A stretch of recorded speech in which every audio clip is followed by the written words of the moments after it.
You're watching BCTV. We're all about Branford.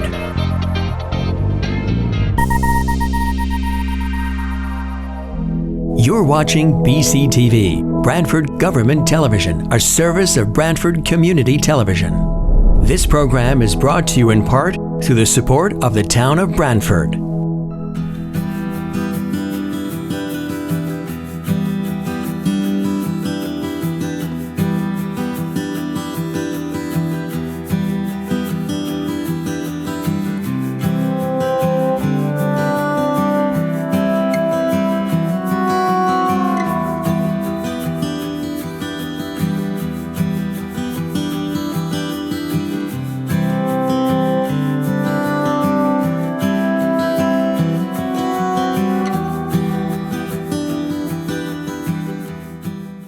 At 7 p.m. in accordance with Governor Lamont's Executive Order number 7B for the protection of public health and safety during the COVID-19 pandemic and response, the public meeting will be held remotely. Members of the public may attend the meeting via Zoom, remote access by computer or telephone as follows. Meeting ID is 859-8160-7754, passcode 313-452. All attendees must follow town meeting rules as cited in Chapter A 236 of the Code of the Town of Branford, speak when recognized by the moderator, and speak on the subject under discussion or debate. To announce your intent to communicate during public comment, use the raise hand feature or press 9 if attending via telephone, then 6 to unmute when recognized by the moderator. All those recognized to speak must state their name each time they speak. Personal attacks on any person will not be tolerated and will be cause for removal from the meeting without warning. Okay, the RTM will hold a remote meeting via Zoom on Tuesday, May 11th, 2021 at 7 p.m. to consider and act upon the following matters. Item number 1, roll call. Okay, this is Donna H., clerk. Representative Edelman. Representative Edelman, good evening, is here. Representative Atro. Representative Atro is present. Representative Alphone. Representative Alphone, present. Representative Anderson. Representative Anderson is present. Representative Black. One moment on the roll call, please. This is Lisa Arpin. Henry, did you need something? Henry from BCTV. That was background noise. I just needed it. Okay. Henry? Okay, thank you. Don't forget to mute, Henry. Thank you. Okay, Representative Black. Representative Black, present. Representative Brockett. Representative Brockett, present. Representative Conklin. Representative Conklin is here. Representative Everson. Representative Everson, present. Representative Erlanger. Representative Erlanger, present. Moderator Flanagan. Present. Representative Greenberg. Representative Greenberg here. Representative Hagan. Representative Hagan, present. Representative Healy. Representative Healy, present. Representative Henschel. Representative Henschel, present. Representative Hines. Representative Hines. Representative Ingraham. Representative Ingraham here. Representative Jackson. Jackson here. Representative Leach is present. Representative Preet. Representative Preet is present. Representative Riccio. Representative Riccio is present. Representative Sember. Representative Sember is here. Representative Shrestha. Representative Shrestha is here. Representative Sires. Representative Sires, present. Representative Sumro. Representative Sumro is here. Representative Stepanek. Representative Stepanek is here. Representative Sullivan. Representative Sullivan is here. Representative Torelli. Representative Torelli is here. Representative Toohill. Representative Toohill is present. Representative Verderem. Representative Verderem is here. Representative Wells. Representative Wells is here. Okay, for ex officios, let's see, a little help. Town clerk I is here. have you. There, Is Selectman Dunbar here? Selectman Dunbar is present. Thank you. First Selectman Cosgrove? Here. Thank you. Anyone else? Town attorney? I thought Selectman Higgins is here. I thought Selectman Higgins is here also. Okay, thank you. Okay, I think that's it. I'm sorry, this is Town Clerk Arpin. Excuse me for interrupting. I believe Chris Hines is connected by phone 860-601-2412. Chris, can you say you're here, please? Yeah, I'm here, Lisa. I'm having computer problems. Great, thank you. Okay, thank you, Lisa. Okay, we have a full house. Okay, we have a quorum. Before we get started, I would like to have a motion from Representative Alphone to add an item to the call. This will be item 15. This item is to consider and appropriate approve a lease agreement between the town of Branford and Zabella Fireworks to lease a portion of the property at Stony Creek Quarry for the storage of consumer and display of fireworks. Representative Alphone. Thank you, Mr. Moderator. You just beat me to the punch. I was going to make a motion because I realized it wasn't on the full agenda.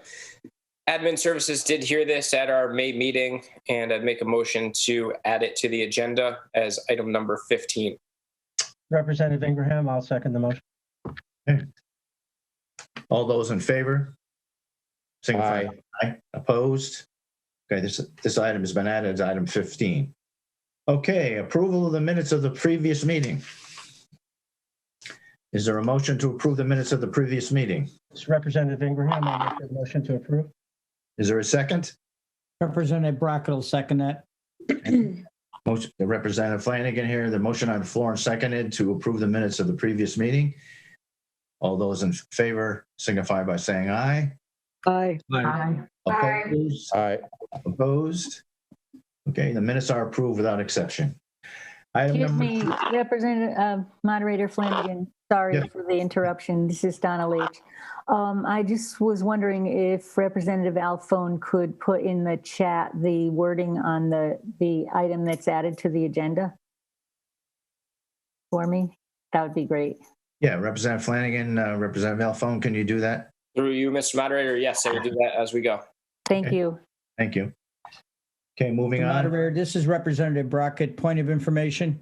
Yes, go ahead, Representative Brockett. Thank you, Mr. Moderator. This is Representative Brockett. I noticed that there were several items that have been excluded from the agenda tonight that should have been on the agenda, such as the blight ordinance, the code of ethics, the unused capital funds, and the piggeries. All of those items were re-referred at the previous R&O meeting, and I was inquiring as to why they were not on the agenda. Representative Flanagan here. Good point, Mr. Brockett. Because this is a budget meeting and because those items have been re-referred, I did not put them on here. I strictly tailored this meeting tonight to be strictly a budget meeting. But for the blight ordinance, for those that are listening, the Rules and Ordinance Committee is holding a special meeting on May 13th. And I believe that's when they're going to pass that blight ordinance. And the other items then all those items then will be picked up at our June meeting. Okay, so they'll be on the calendar for the June meeting? That is correct, Representative Brockett. Thank you. Mr. Moderator, this is Chairman Black, just point of information. I mean, it's a meeting, it's a special meeting for I'm Chairman of Ways and Means. It's a special meeting for the blight ordinance. What action we take on it, I would not presume at this point, but anybody who's interested in blight can listen in and speak at that meeting. Thank you. Okay, Representative Flanagan. Thank you, Representative Black. Okay, moving on to receptions of communications, reports of committees, and citizens petitions. I have here a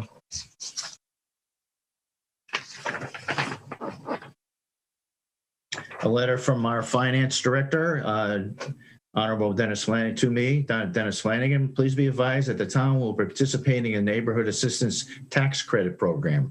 In order for the program to be eligible, they must be approved by the RTM and forwarded to the state by the end of June. In an effort to comply with this timetable, I respectfully request that this item be referred to the appropriate RTM committee to facilitate and require approvals before the filing date. This will be sent to Administrative Services. The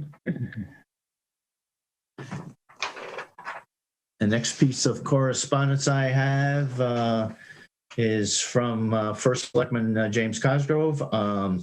At the Board of Selectmen meeting held on April 21st, 2021, the board approved the appointments of Judith Amore to fill the vacancy left by Arthur Pappas to the Greater New Haven Transit District, term to expire December 31st, 2023. The district bylaws state that the directors and alternates should be appointed by the chief executive or the Board of Selectmen of the municipality with the approval by the legislative body.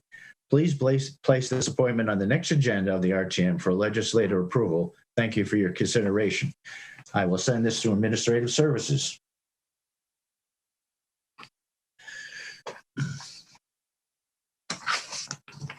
The next two pieces of correspondence, which can be brought up and discussed under other business. I do have I guess it's a letter from Mr. Cook to me, dear RTM, Branford R.T.M. In light of the RTM policy of muting and censoring citizens' comments simply because these comments provide evidence of the first selectman's corruption practices and repeated lies to the public, it is asked that the moderator read aloud slowly and clearly the following reminders of a citizen's right to free speech. And they include some 20 quotes here from everything from George Washington to Mark Twain, which I'm not going to read. The next letter I have here. You read those, please, as part of my letter. No, I'm not going to read this. We already had this letter several times. No, you're required to read letters under 300 words. You're required to read letters under 300 words. I'm not reading that much. Why not? Why not? I just gave you my ruling on that, Mr. Cook. No, well, you can't just make arbitrary rules that moving on to your next letter. Moving on to your next letter. What's the matter with you, Dennis? You know, what is the matter with you? That's the RTM rule. I have a letter here. RTM rule. You have to read the letter. Mr. Cook, I'm going on to your second letter. If you don't keep quiet, I'm going on to your second letter. You have to read the letter. It's the RTM rule. Forget it. No. Another letter from Mr. Cook to the RTM in regard to the policy of removing a citizen's for, in your words, personal attacking someone during the public comment.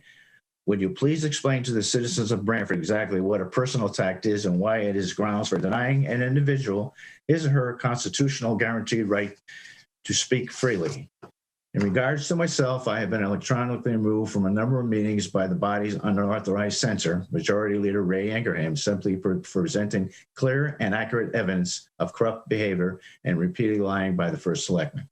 Not only does this represent a gross conflict of interest and fraudulent abuse of power in the providing Ingraham this type of discretion and authority, it further evidences the measures the first selectman and his loyalists will go to silence citizens and cancel this administration's corruption. Again, it is asked that the moderator provide a clear explanation of what a personal attack includes and why it should require Branford citizens being denied their constitutional right for free speech. Given that correspondence is an agenda item and all citizens are allowed to talk by the town code, the moderators are reminded the RTM is required to provide public comment on this matter. As I indicated, this can be discussed under other business. But this is not an other business matter. You were setting, wait a minute, you were setting the course for the rest of the meeting. And you're Excuse me, this is Lisa Arpin. Please be recognized by the moderator. My name is Wayne Cook, and I'm telling you, Dennis, you're doing this backwards. You got to address this before the meeting starts because you're setting rules that the meeting is supposed to follow.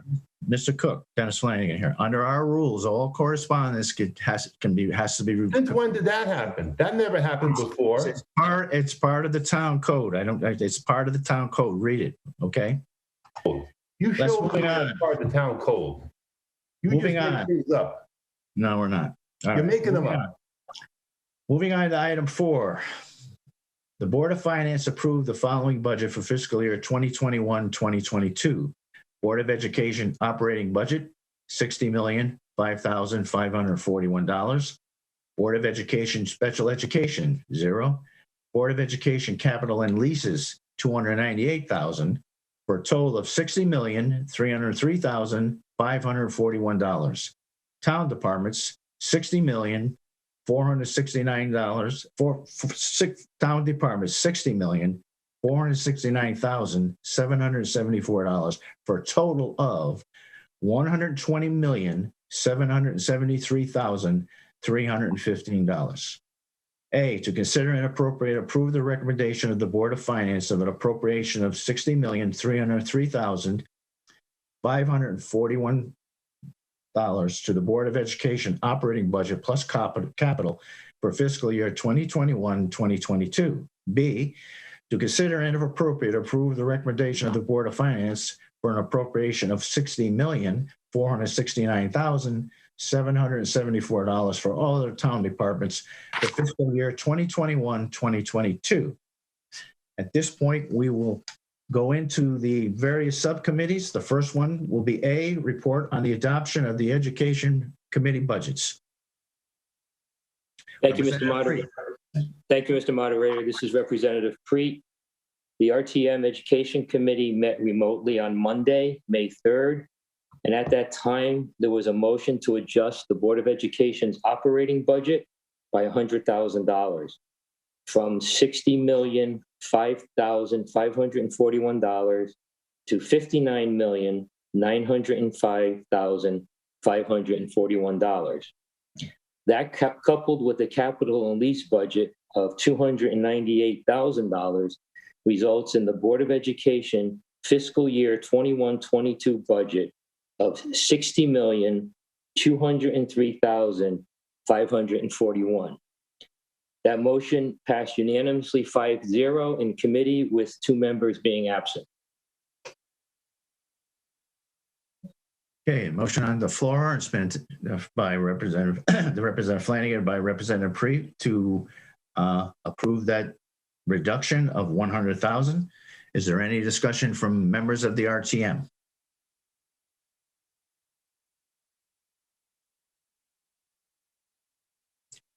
Representative Sember has her hand up. Representative Flanagan, go ahead, Representative Sember. You have to unmute yourself. I know. Okay. I know. Just as a member of the Education Committee, I wasn't there due to a little injury I had. But transparency of the letters that were sent to in regards to this budget, we have asked a few times to be involved, and I'm in support of decreasing the budget by $100,000 by my fellow members, but hope in the future budget meetings you do allow a committee member to be involved and also to respond to us in a timely manner. That's all I wanted to say. Thank you. Representative Flanagan here, and any other members of the RTM wishing to speak to this? Yeah, Mr. Moderator, this is Representative Preet. Go ahead, Representative Preet. Yeah, this is Representative Preet. I'm just confused at Representative Sember's comments. There was no letters addressed to the Education Committee, and actually no members of her caucus offered any reductions during the committee meeting. So I'm kind of confused at where she's coming from. Thank you. Okay. Well, I wasn't there to say what I wanted to say either, so I was just bringing it forward now as well. So that's all. Okay, Representative Flanagan, or any other members of the RTM wishing to speak to this? This is Representative Henschel. Representative Henschel, go ahead. This is Representative Henschel from the 2nd District. I will vote for this education budget because I support our students and educators. Educating our children is perhaps the highest obligation of our community, and I don't feel that we should punish our teachers and students by using our control of the purse strings to express dissatisfaction. However, for years, members of the RTM and many in our community have expressed discontent with the quality of education being afforded our children and frustration with our lack of power to make change. I'm tired of hearing friends of moving from Branford to neighboring towns because of their exceptional schools. Aspiration to a level of educational excellence beyond mediocrity and mere middle ranking among towns with similar demography should be a central vision for Branford. I feel there's a distinct lack of leadership, beginning with the BOA and ending with our school administration, in reaching that aspiration.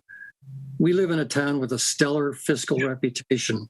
Why don't we live in a town with an equally outstanding educational reputation? Thank you. Hey, Representative Flanagan, any other members of the RTM wishing to speak to this? And Mr. Moderator, this is Representative Brockett. Go ahead, Mr. Brockett.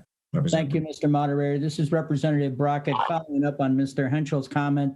I too will support the budget presented by the Education Committee, including the 100,000 reductions. But I would note for the record that there are at least a couple of occasions where we've had a lack of cooperation by the Board of Education. To begin with, our caucus sent an information request in early February seeking to find out some information with respect to the Board of Education, their COVID-related issues, and other issues. There was virtually no response to any of the information we requested.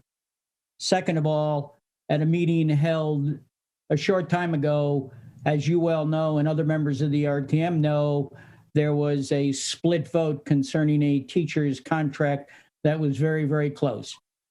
Once again, the RTM was not provided with any information from the Board of Education.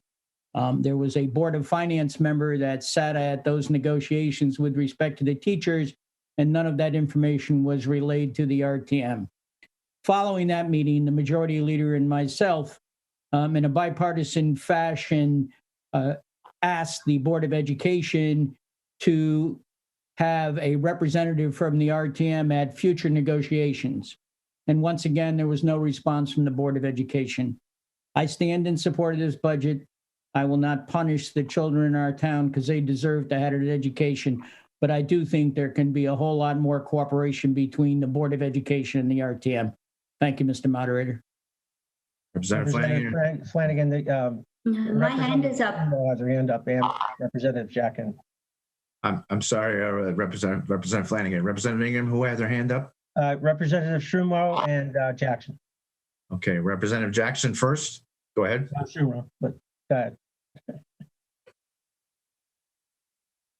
Representative Jackson. Thank you. This is Representative Jackson. I don't want to belabor this, but I think Representative Henschel and Representative Brockett put it perfectly well.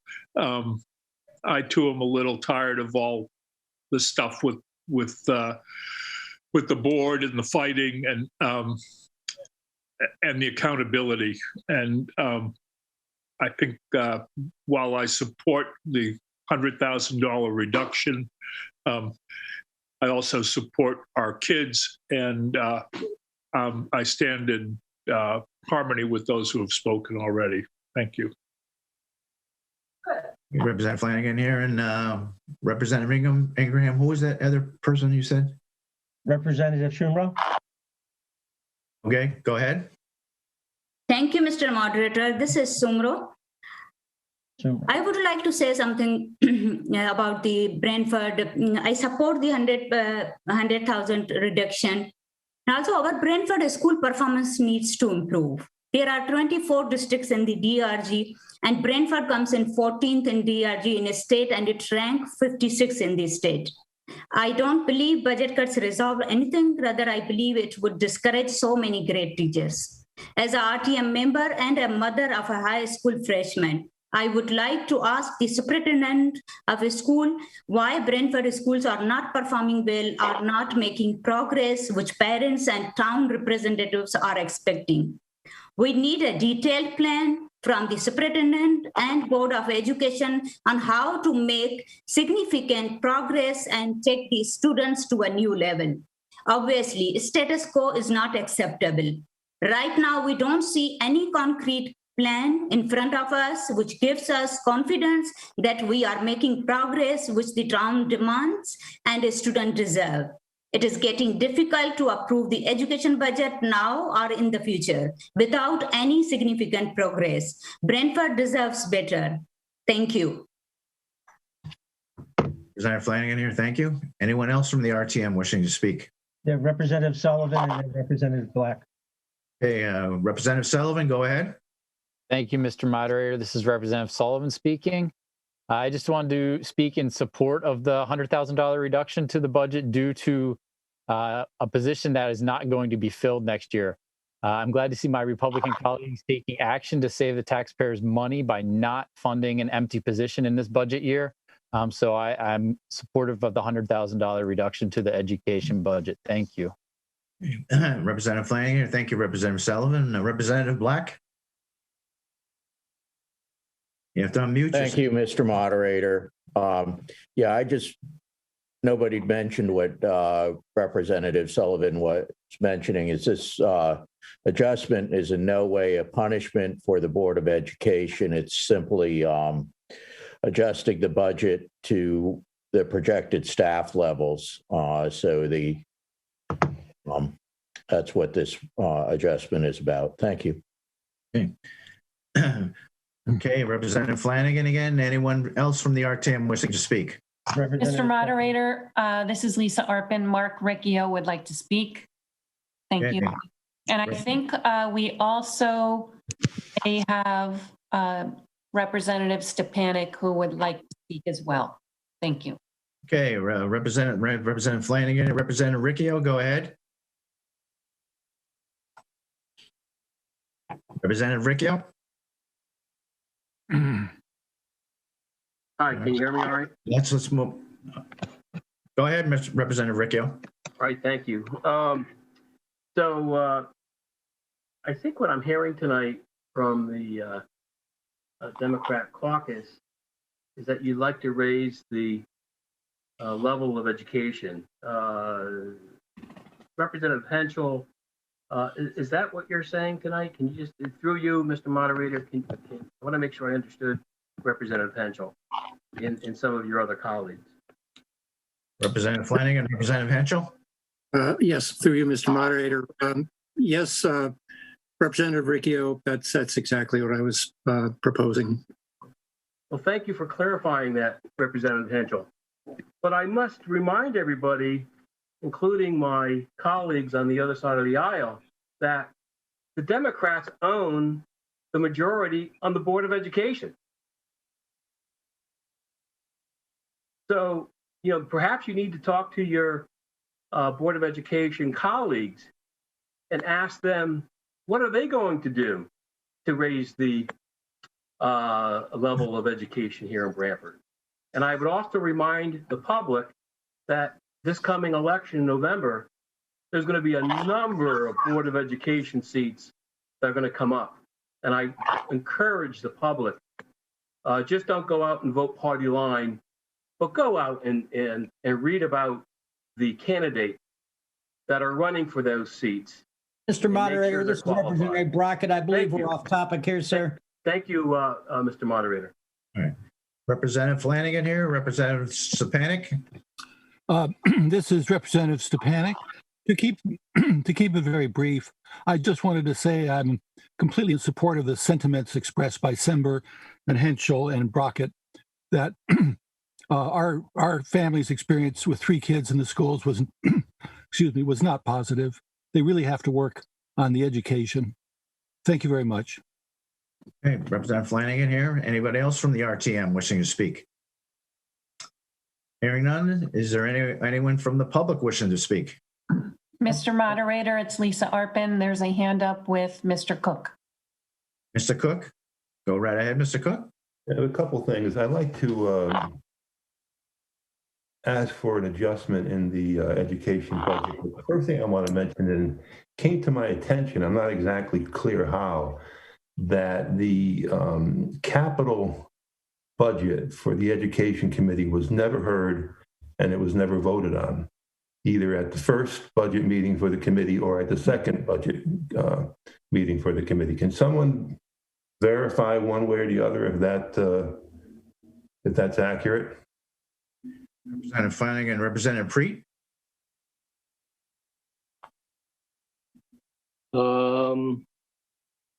I believe he's correct because there was no adjustments being made So we left it at what the Board of Finance was recommending.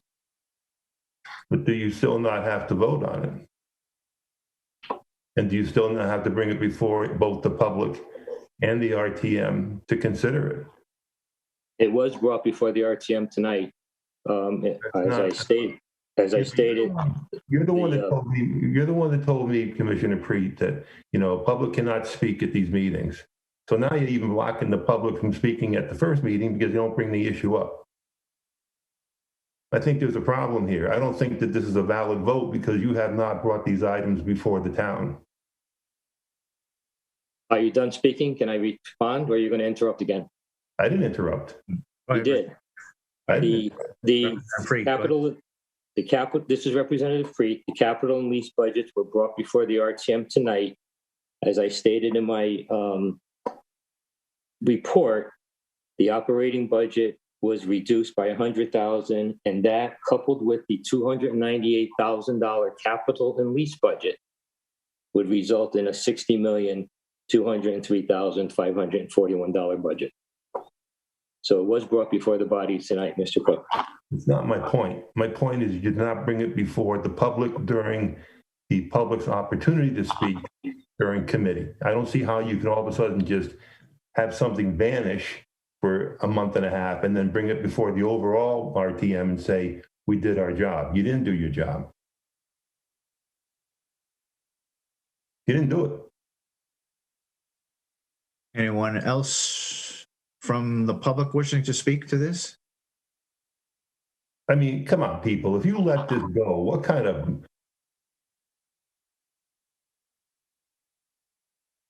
Come on, quit muting me, Ray. You and your butt in the... Anyone else from the public wishing to speak? Mr. Moderator, this is Lisa Arpin. Peter Black has his hand up. Thank you. Representative Black, go ahead. Hi, thank you, Mr. Moderator. I know myself and several members, we did review the capital budgets, including education. My memory's not clear on it exactly what meeting, but we did review what the capital budgets were. So we're not voting on this as if we haven't examined them. Thank you. Representative Flanagan here. Anyone else from the public wishing to speak? Wayne Cook again. You're voting on them as though the public never had a chance to examine them.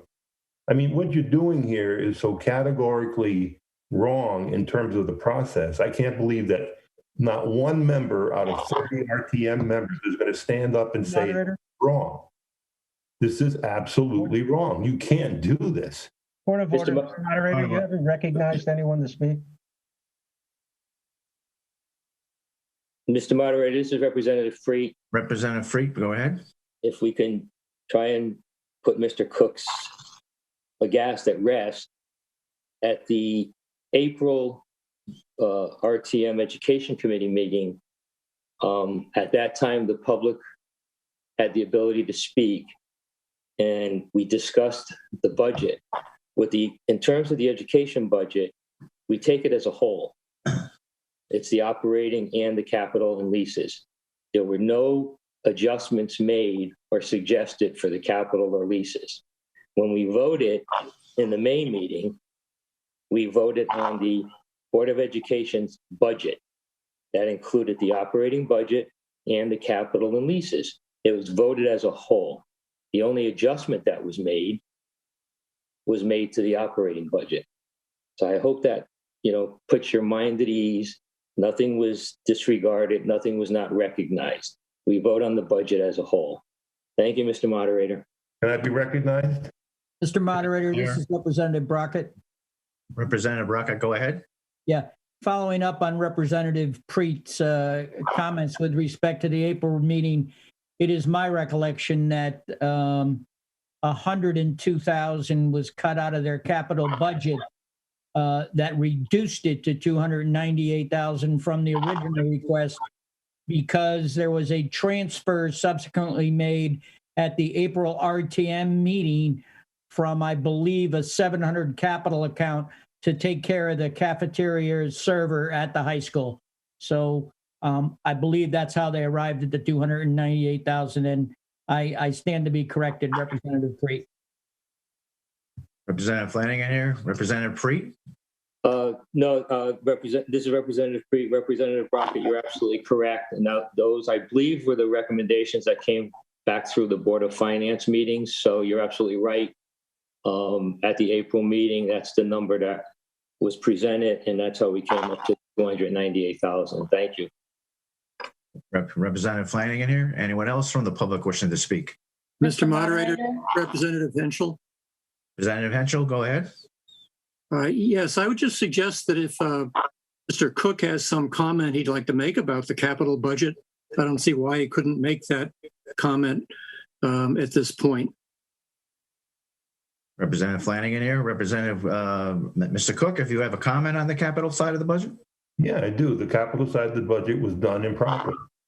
And I don't care what the content was, you did not follow proper procedure. Now, if that's okay with you, which I guess it is because the RTM doesn't care about procedure as far as I can tell anyhow, then go ahead and do it. Be sloppy, because that's really what this is. I'm not saying anybody's doing anything wrong necessarily, it's just very, very sloppy. And, you know, I'll tell you the truth, Representative Henschel, when you hear a little bit more when I have my presentation later on, which I was assured I can make, you're going to see how sloppy we are in a lot of things. So this is really kind of small potatoes, but you're still sloppy, and it was still done wrong.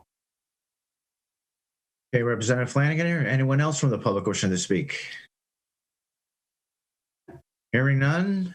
I don't. Mr. Moderator, go ahead. Representative Black did have my hand up, but maybe it got down for some. Just to be clear, the adjustment for the servery was an adjustment made by the Board of Finance, not by the RTM.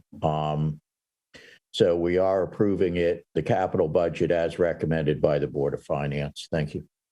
Okay, Representative Black, thank you very much. It appears at this point we don't need a roll call vote unless somebody that will be voting against this. So I will do the standard on this. The motion is the 100,000 reduction in the education budget. Is there any no votes? Is there any no votes? Is there any abstentions? Hearing none, the 100,000 passes. Moving on to item B, report and adoption of the Ways and Means budgets. Representative Black. Thank you, Mr. Moderator. This is Chairman Black. We voted on May 5th to accept the Ways and Means budgets as recommended by the Board of Finance with the following adjustments. And that was to reduce contingency by $100,000 and taking $20,000 of that and putting it toward the electric car sinking fund, and $6,000 putting that toward the charging station sinking fund, and taking $30,000 and putting it into the IT budget under the communications voice over internet protocol line. Those motions all passed unanimously. We also heard the Coastal Resiliency Fund, and that passed unanimously. So those are our adjustments that passed. Point of information, just to Representative Ingraham, go ahead. The last vote that we had was on the Board of Education, not all the education budgets. So go back to A after we get done with this committee. Okay. So you heard Representative Black's recommendations on this Ways and Means budgets. Is there any discussion from members of the RTM?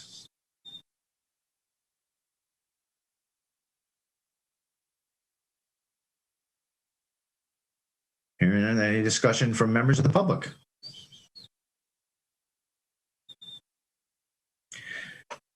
Okay, hearing none. Is there any no votes? Is there any no votes? Is there any abstentions? Hearing none, the adoption of the Ways and Means budget passes. Now we'll go back to item 1 on the education budget.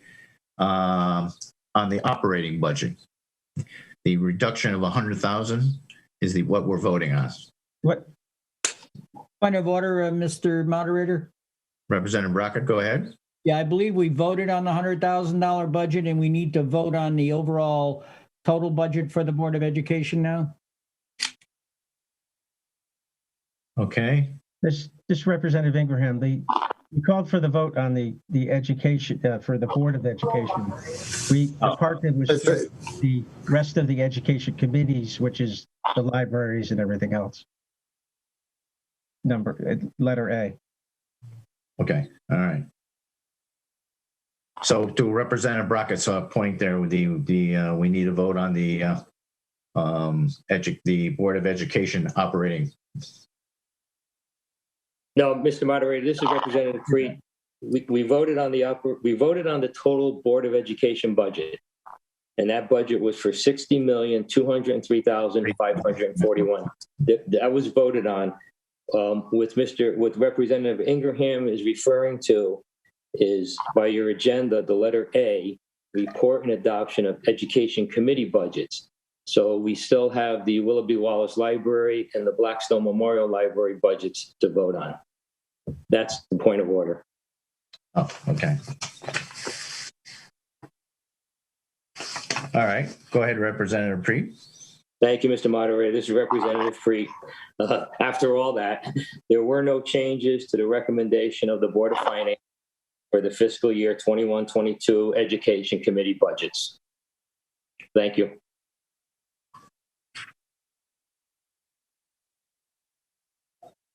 Okay, so there was no changes to the Willoughby Wallace Library or the Blackstone Libraries.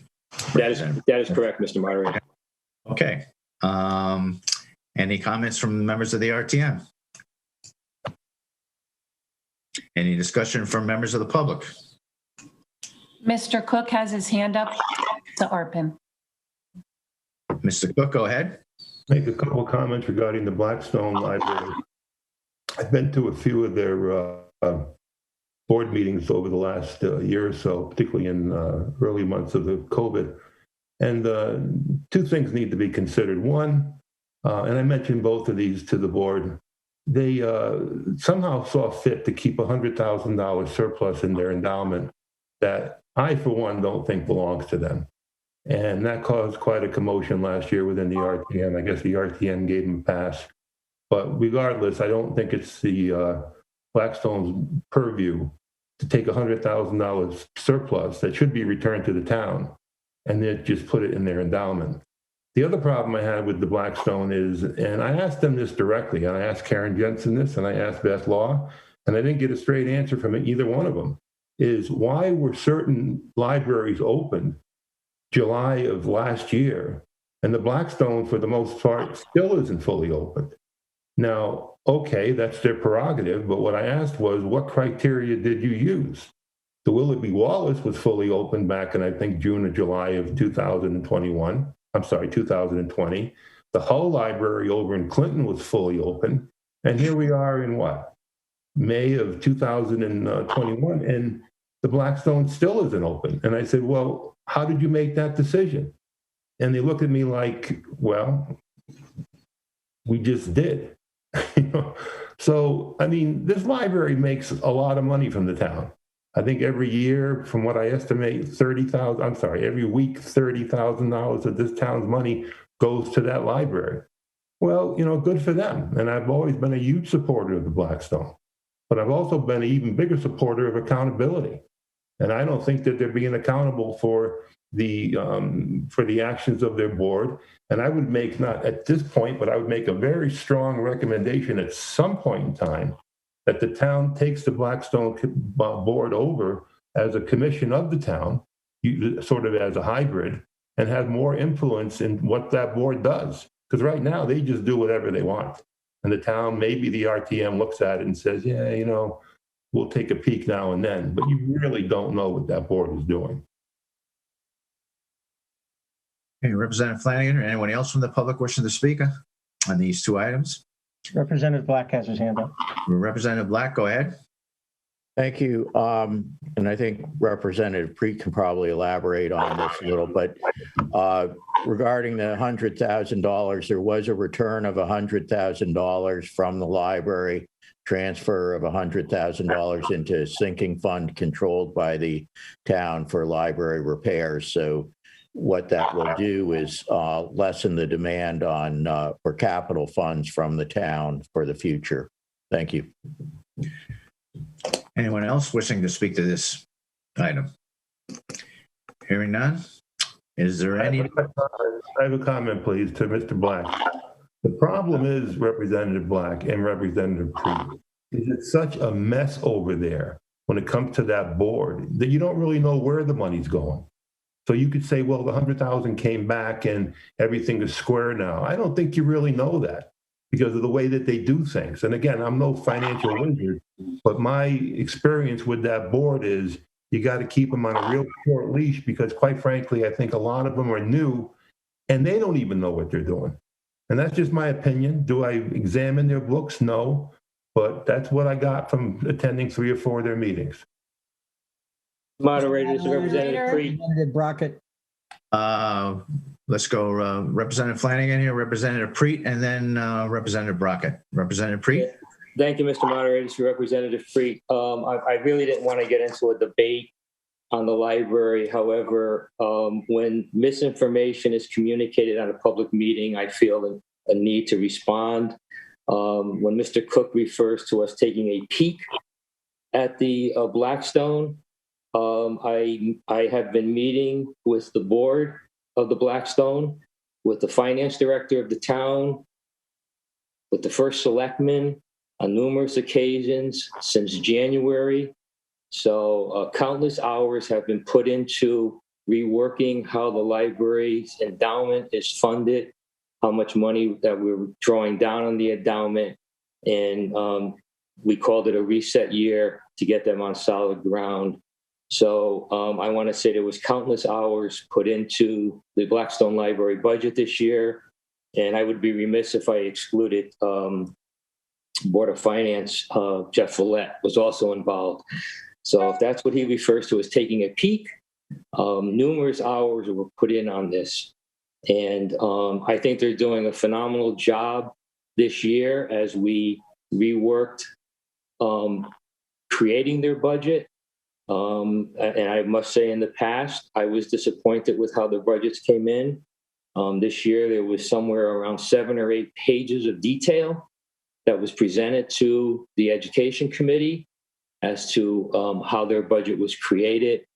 So I think it's important that the public understands that we have one resident who doesn't approve of how the library is being run, but there was a team effort that went on this year regarding Town Hall, the Board of Finance, the Finance Director, and the library on getting them on solid ground. So I just wanted to make sure that the public is aware of where we are. And I'm not getting into a debate with the public tonight. I just wanted to set the record straight. Thank you. Mr. Moderator, this is Lisa Arpin. I would like to say that Assistant Treasurer Adam Spilka has his name up. Okay, and also I just noticed too, for the clerk, Finance Director Jim Finch is also on. I see he's logged in. Before that, Lisa, did Representative Brockett want to speak to this item? Mr. Moderator, this is Representative Brockett. I'll defer to the Finance Director, Assistant Finance Director at the library. Thank you. Okay, Representative Flanagan here, the Assistant Director of the library, wishes to speak to this item. Go ahead. This is Adam Spilka. I am the Assistant Treasurer at the Blackstone. We were happy to engage Mr. Cook's questions in the beginning of the fiscal year. Karen Jensen and I offered him detailed answers to questions that we respected. We had every right to ask them. He, for some reason, didn't take the answers very seriously, but they had the benefit of being detailed and true. And it's sometimes easier to criticize with a soundbite. And when the answer comes back in a paragraph, you just keep repeating the soundbite. The board is deeply engaged. I've been, I am relatively new to the board. I'm coming on my second year, but people are deeply engaged and deeply knowledgeable about what's happening at the board and how we have to operate as a board. All of our board meetings are open. None of our committees are able to act without coming to the board for approval. So even the things that happen at committee need to be discussed at the board level. I would also be remiss if I did not take this opportunity to thank Ed Preet, Representative Preet, who has been more than engaged as an ex officio member, but has helped create the three-way communication among board members, the administration, Mr. Grove, Mr. Finch, and members of the RTM. We've been pleased to answer his questions. Representative Sires wrote in with questions. We were pleased to respond to them.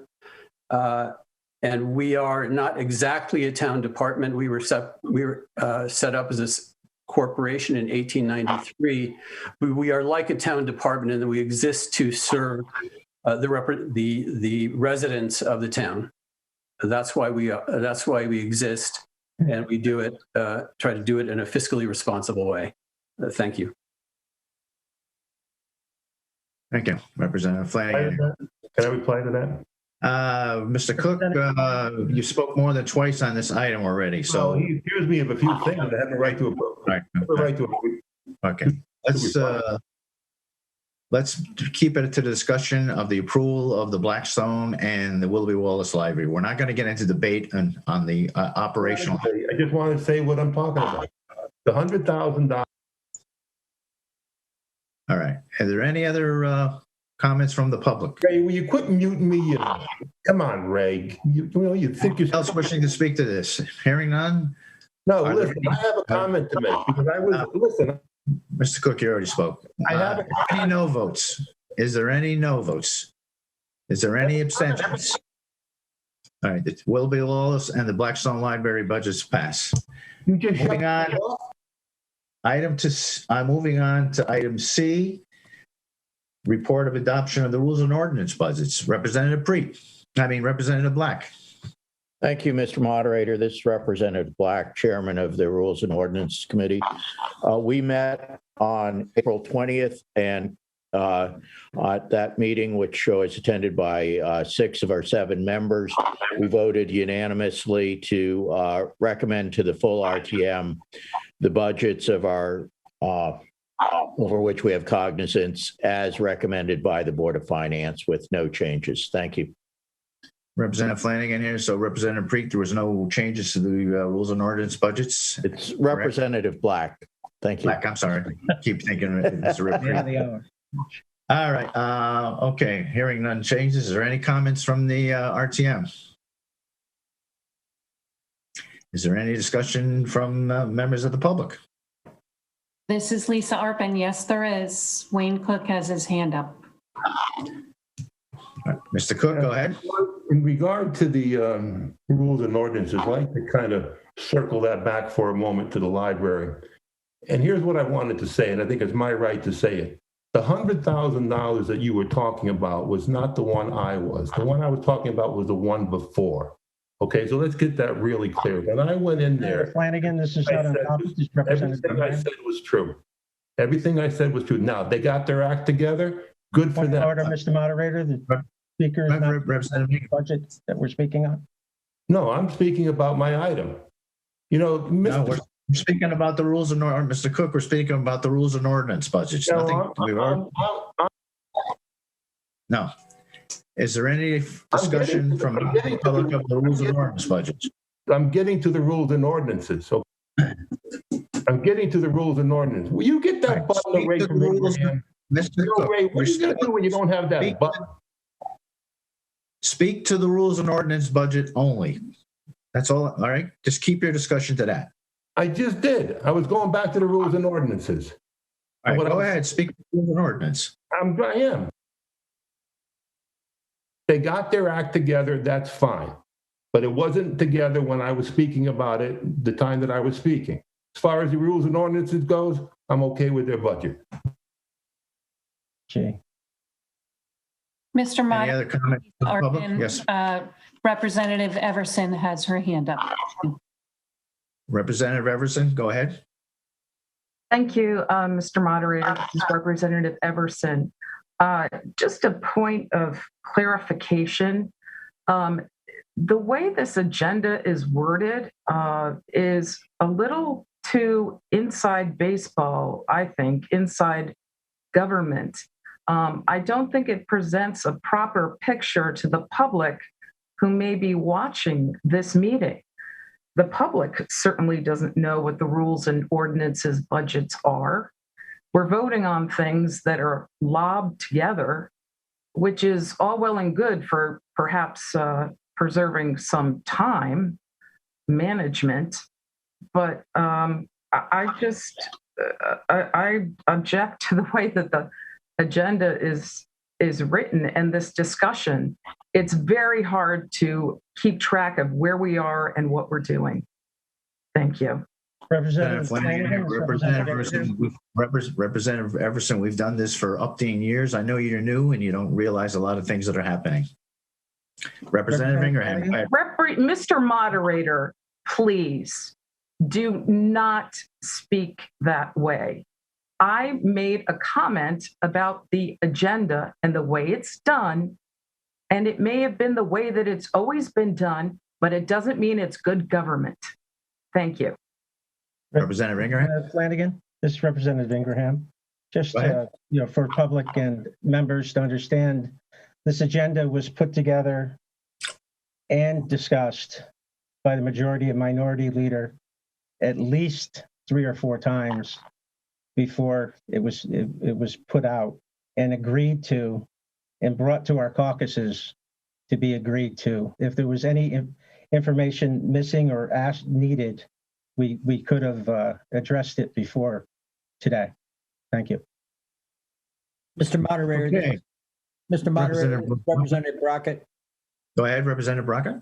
Yeah, I agree with the majority leader that we did discuss this agenda. However, I think with respect to Representative Everson comments, I see no harm in advising the public of what budgets we're approving under the R&O committee, such as the budgets that they have jurisdiction over, or the same we could do as we just did for the Education Committee with respect to Willoughby Wallace Library and Blackstone Library. So I see no harm in naming the budgets that we're approving within a particular jurisdiction of a committee. Thank you, Mr. Moderator. Moderator, Representative Ingraham. Representative Ingraham. And I also agree with that, Representative Ingraham. I agree with the minority leader that at any time anyone can ask us what was there. I don't think that's what was. We were admonished for not having more information on the agenda and insinuated that we're hiding items or couching items. If there was a question asked that, hey, what are the budgets under this this committee? That question could have been answered rather quickly. Thank you. Okay, so we're back to the rules and ordinance budgets. Any further discussion on their budgets? Hearing Mr. none. Moderator, Representative Edelman. Representative Edelman, go ahead. Thank you, Mr. Moderator. I just have a comment in response to the remarks addressed to Representative Everson. That the response of indicating that she doesn't know certain things can certainly be deemed as a personal attack pursuant to the introductory comments that you made. And her simply opining on the agenda and how it's worded does not entail or necessitate a demeaning response. And her short tenure on the board or her tenure on the board clearly doesn't equate to her not knowing anything. So I just wanted to put that on the record. Thank you. Thank you, Mr. Edelman. Representative Flanagan here. Yeah. Mr. Moderator, Lisa Arpin, there's 2 hands up. Representative Black and Representative Sullivan, please. Thank you. Representative Sullivan, go ahead. Representative Flanagan here. Thank you, Mr. Moderator. This is Representative Sullivan. Representative Edelman beat me to the punch a little bit. I agree that the dismissive tone of response to Representative Everson was uncalled for. Simply asking questions for clarification is a legitimate question, and I would expect a little bit more professional courtesy in explaining the process. I would also agree that it's not hard for us to simply list the committees or commissions and departments that are getting voted on under each of these budgets. And, we almost missed a couple of pieces under the education vote because there was no explanation of the libraries being part of that. So, for rules and ordinances, that would be the Inland Wetlands Commission Department, the Building Inspection Department, Zoning Board of Appeals, the Water Pollution Control Authority, the Conservation and Environment Commission, Planning and Zoning, and the Economic Development. So those are the budgets that we're actually talking about right now, and those are the budgets that we heard at Rules and Ordinances, where we voted unanimously to approve those budgets with no changes from the Board of Finance. And I would suggest that the remaining committee chairs, when they do their reports, they simply mention the departments that were heard in their committee meetings. Thank you. Representative Flanagan here. Okay, thank you, Representative Sullivan. Representative Black had his hand up. Did I hear that correctly? Yeah. Yep. Thank you, Mr. Moderator. Yeah, I was just going to read off the list. I was trying to check them off as Representative Sullivan went through, but I've got the list in front of me. I don't know if you had the agenda or the list there, Chris, but building inspection and enforcement, conservation and environment, economic development, inland wetlands, planning and zoning, zoning board of appeals. We also have cognizance over the Shellfish Commission, but that's self-funding, and the WPCA, but that's a separate agenda item on your agenda under the, that'll come up a little later, the wastewater treatment under number 9. Thank you, Mr. Moderator. Okay, thank you, Representative Black. Representative Flanagan, any other comments from the public or RTM? Hearing none. Is there any no votes? Is there any no votes? Is there any abstentions? Okay, rules and ordinance budgets passes without any changes. Going on to item D, report and adoption of public service budgets. Representative Conklin. Yeah, yes, this is Representative Conklin, and I really feel bad because I actually wrote out all of the budgets that come under public services. But public services met in special session on April the 8th to hear presentations for the 2021-22 budgets as amended by the Board of Finance for engineering, solid waste management, animal control, municipal government buildings, public works, docks and recreational facilities, fire services, emergency management, police services special detail. We'll start with saying that all of the budgets passed as presented unanimously 6-0, except 2 budgets. There were 2 amendments. By a 3-2 vote, the committee recommends a $41,000 reduction to the wages and salaries line item asked for the engineering operations budget. The committee also recommended a reduction in the police services capital ask for cruisers from $180,000 to $108,000, and for cruiser equipment from $105,000 to $63,000. And again, this is from police services capital ask, taking it down from $328,327 to $214,357.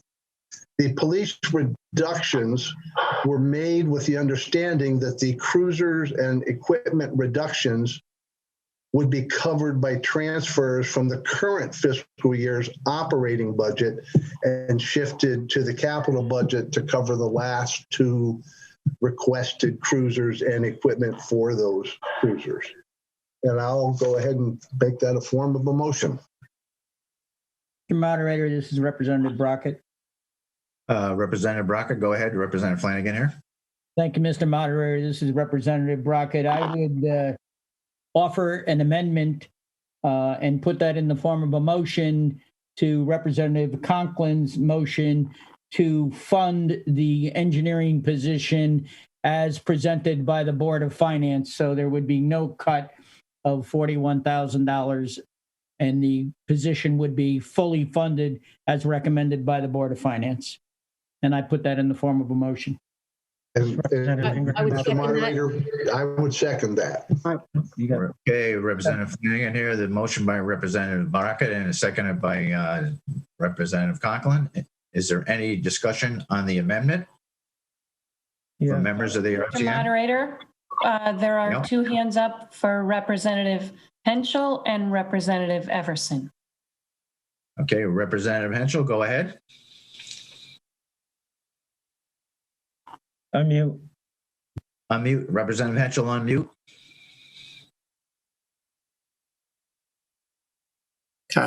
Yes, this is Representative Henschel. I just had mentioned that I'll let Representative Everson go first, and I'll go after her. Okay, Representative Flanagan, Representative Everson, go ahead. Thank you very much, Representative Henschel and Mr. Moderator.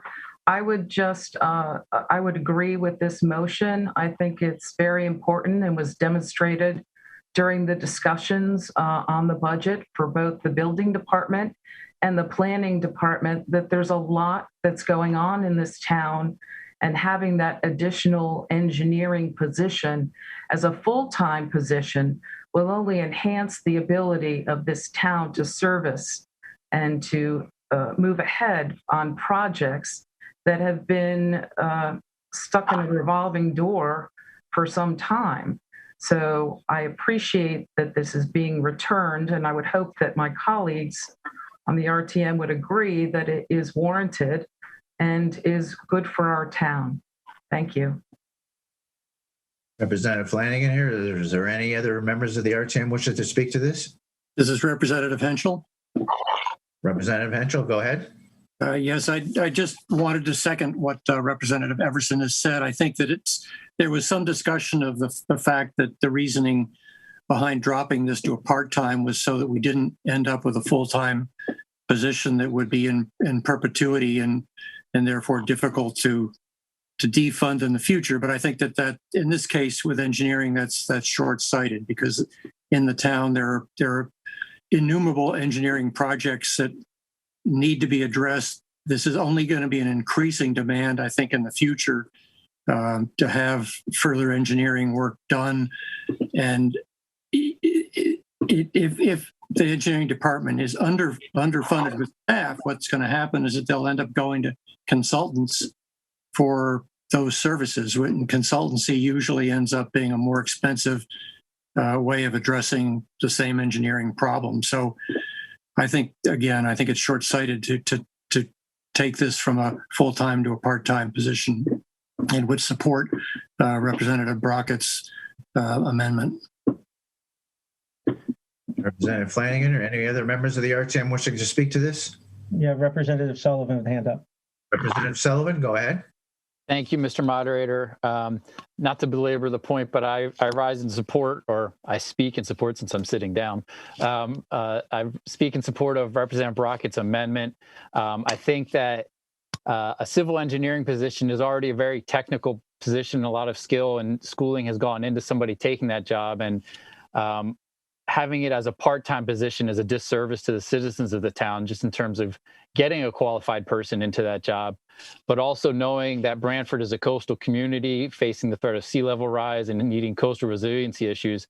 I think I also agree with Representative Henschel's points that there's going to be an increase in engineering work and needs facing our town, and this full-time person is going to be plenty busy, and a part-time position just not going to do the job. Thank you. Okay, Representative Flanagan, any other members of the RTM wishing to speak to this? Representative Ingraham. Representative Ingraham, go ahead. Representative Ingraham, I would also not rise and support this this amendment. It's very important for the town to keep up with the pace of the changes that have been happening in town. Much of the economic plans are kicking in now after several years, and we have many projects on the horizon and really on the books, on the desk of whoever gets hired to start doing this work. Thank you. Representative Flanagan or anyone else from the RTM? No. Anybody from the public wishing to speak to this? Mr. Cook. Mr. Moderator, Mr. Cook has his hand up. Mr. Cook, go ahead. Is this only for the motion or is it for the overall budget? No, this is for the amendment to for the engineering department. Okay, I'll pass to the overall budget. Anyone else from the public wishing to speak on this? Hearing none. This is for the, is there any no votes? Is there any no votes? Is there any abstentions? This is for the amendment to put the 41,000 back into the engineering budget. The amendment passes. Representative Flanagan, is there any other amendments to the public services budget? And Mr. Moderator, this is Representative Brackett. Go ahead, Representative Brackett. Thank you, Mr. Moderator. This is Representative Brackett. Yes, I would offer an amendment to the budget of keeping in with the theme of the night of not funding positions that we don't have people in. I would offer a motion to reduce the public services budget by $107,878 for the Public Works Director.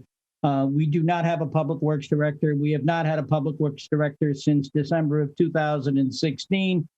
And therefore, I would offer a motion to reduce the public services budget by $107,878, and I would ask for a roll call vote. Thank you, Mr. Moderator. This is. I would second that. I'm sorry, Representative Flanagan. Who seconded that motion? Representative Erlanger will second that motion. Okay, motion on the floor by Representative Brackett, seconded by Representative Erlanger. Any discussion from members of the RTM? Yep. Moderator, Representative Ingraham. Representative Ingraham, go ahead. Mr. Moderator, I do not support this amendment to the public services public works budget. Unlike the movement earlier, which was negotiated with the superintendent of schools that they would not be hiring and did not need the money. This item has been responded to by the first selectman that he'd like to keep it funded. So I ask our fellow members to honor that request. Thank you. Okay, Representative Sullivan and Erlanger have their hands up. Okay, Representative Erlanger, go ahead.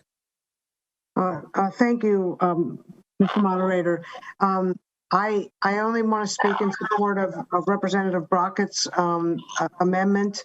The Public Works Director position has cost the taxpayers for the last 5 years almost $600,000. This has been an unfilled position that the first selectman has continually said would be filled, and we don't expect any other change from the last number of years. I think this is really not fair to the taxpayers to put this money in the budget, and I totally support the amendment to remove it from the 21-22 budget. Thank you. Okay, thank you, Representative Erlanger. Representative Sullivan, you had your hand up. Thank you, Mr. Moderator. I'm also speaking in support of the amendment by Representative Brackett. I think that not only is it a disservice to the citizens of Branford that they're paying for a $100,000 position for the past 4 or 5 years, and those tax dollars are just coming out of their pockets, but every year this position is getting a raise. So we're giving a raise to nobody every single year that this is on the books. So, I mean, that doesn't make sense to me. And I think that it just doesn't make sense. Every year, later in the year, we have transfers out of the Public Works Salaries Department to pay for equipment or part-time staff or whatever. So the funding is just not being used for a public works director because it's been vacant for 5 years. And every year we're told that something's going to happen. There's repurposing or reattributing the assignments to the position. I just can't support funding this position again, and especially giving it a raise for the 5th year. Thank you. Mr. Moderator, this is Lisa Arpin. We have First Selectman Cosgrove, Representative Edelman, and Representative Atro would like to speak. Thank you. Okay, First Selectman Cosgrove, go ahead. Thank you, moderator. Just to quickly address this issue, since it's coming up on the floor, but yet did not come up during committee when the work of the RTM is done. What has been discussed in the past is, of course, dollars are being used. It's not a waste. Secondly, I heard a comment regarding the theme of the night because of a previous reduction. I don't necessarily, one reduction establishes a theme, but I will tell you, and I know this body is well aware, the fact that the town does fully fund vacant positions, and that is a practice that the town has adhered to for many, many years. It is looked upon favorably to do that upon the rating agencies. The dollars are being used. There is restructuring going on. You just approved a part of that with the engineering department. So there are improvements. When you're dealing with multiple bargaining units, several departments, it takes time. So once again, we've had this discussion, of course, not in the committee. We're having it here on the full floor. I just asked the body to not be short-sighted as they were with the previous amendment to add the engineering department position and fund this position. Thank you. Okay, thank you, Mr. Cosgrove. Representative Flanagan, I think, was Representative Edelman had his hand up. Thank you, Mr. Moderator. Representative Edelman. I haven't really heard one. I'm speaking in favor of the amendment put forth by Representative Brockett. The only reasons that I've heard in support of this motion that from Representative Ingraham was that the First Selectman is in favor of it. The First Selectman, while I appreciate his veracity, indicates that the thrust of his argument is we've done it before.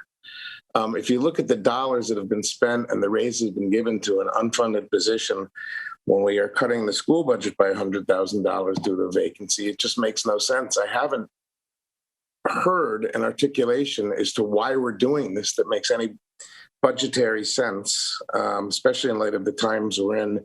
And the last I knew, the RTM is conducting business now. So I think we're doing our due diligence and performing our duties. Thank you. Okay, Representative, thank you, Representative. Town Clerk Arpin, there was another individual that you mentioned. Who was that? Representative Atro. Oh, Atro? Okay. Representative Atro? Representative Atro? Representative Atro, and I would not vote for this amendment. And first of all, a town this size, it'd be foolish not to have that position. And right now, everybody's saying we're wasting money. We're not wasting money. This money is not now being spent on anything other than public work projects or going back into contingency. So if we put $100,000 into that budget and we don't fill it, it's being used for something else in the Public Works Department or goes back to contingency. And if it wasn't there, then when we had the need in the Public Works Department, we'd have to go to contingency to get it. We are fortunate right now that the town's First Selectman is able to do his work in a way that he could also oversee this department to have it run the way it's running, and he's trying to reorganize things. We got an election coming up in November, and this First Selectman we have today, who has the knowledge of the town and has a deep knowledge in public works, did not get elected, and say somebody else got elected to that position, who did not have the in-depth background that this first selectman has, I bet you that person would love to fill that position right away because he would not be able to handle the workload there. So I will not support that cut in the budget. Okay, Representative Flanagan, any other members of the RTM wishing to speak? Is there any members of the public wishing to speak? Yes, Wayne Cook has his hand up, Mr. Moderator. This is Lisa. Mr. Cook, go ahead. Yes, Wayne Cook. You know, another example of I really don't understand at all the RTM's logic on this. So you're funding a $107,000 position. You're going to leave it vacant so that the money can be used for other things within the Public Works Department. Why don't you just do it right and man somebody for that $107,000 and then budget what you need the other things to be? I mean, Gary Zielinski's been over there, what, several years? He's fully qualified to become Public Works Director. And then you have underneath him, what, the Highway Supervisor? Why don't you just fund those positions the way they should be and man those positions the way you should be? And then to Representative Atro's point, if you need other things, budget for them. But what's this stuff all over the place? Well, we'll budget the finance director, but we'll use the money for something else. I mean, that's crazy. I don't understand what kind of budget that is. So what I'm asking the first selectman is, why don't you move Gary Zielinski up to finance director, fill the highway supervisor role, and then anything else the department needs, budget it legitimately. It doesn't seem like it's that hard to me. Anyone else from the public wishing to speak to this? You got to be kidding me. You got to be kidding me. I mean, what's wrong with that question? All right. So hearing no further response to a request of Representative Brockett, this will be a roll call vote. A yes vote is to approve of Representative Brockett's motion. No vote is you're against it. This will be a roll call vote. Point of order, Mr. Moderator, could you restate the motion and the dollar amounts that were proposed to be cut by Representative Brockett? Representative Flanagan to Representative Sullivan. Yes, Representative Brockett, would you please read the motion, please? Yes. Mr. Moderator, excuse me for interrupting. The ARPAN, First Selectman Cosgrove has his hand up. All right, just hold up 1 second. Selectman Cosgrove, go ahead. No, I was trying to answer the question. Just go ahead with your vote. And I agree that we are fortunate that we have Gary Zielinski in that job in terms of overseeing the department at this time. He's done a tremendous job, as well as others. And I've often spoke and praised of the work that is being done by both the engineering and public works department.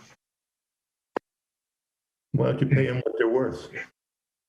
Okay, we will continue with the roll call vote, please. Mr. Representative Brockett, would you please reread the motion?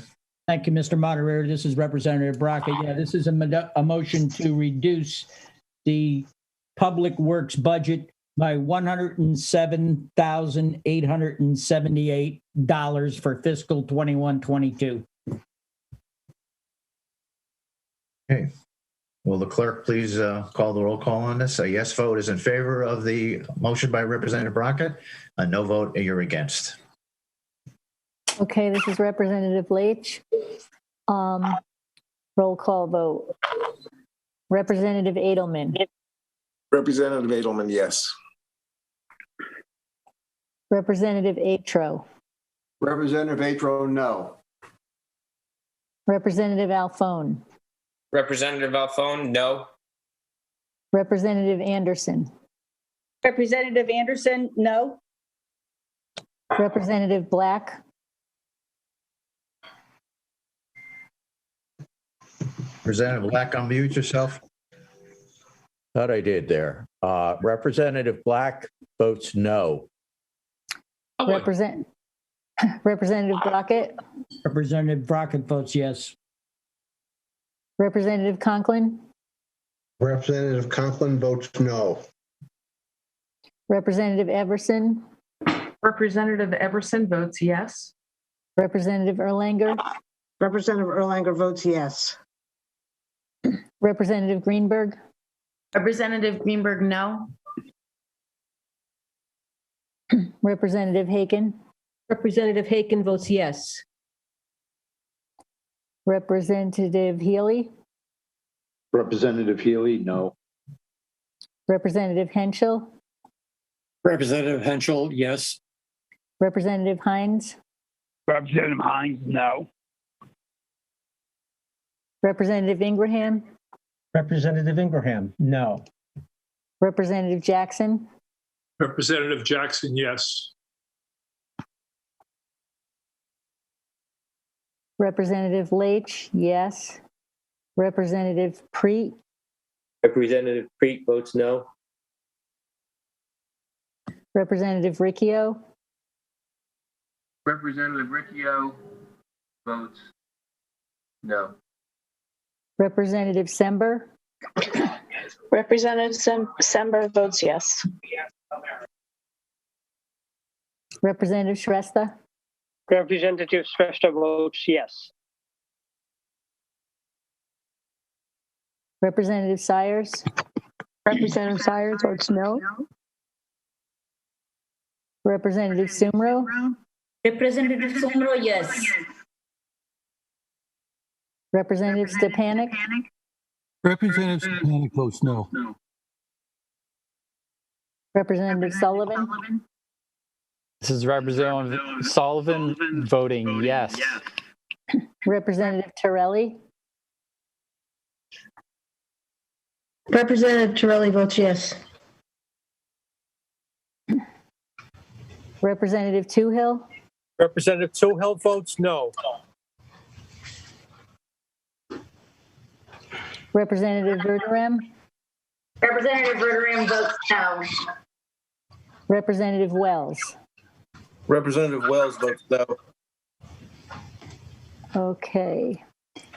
We have 16 no and 13 yes. The amendment motion by Representative Brockett fails. Is there any other motions pertaining to the public service budgets?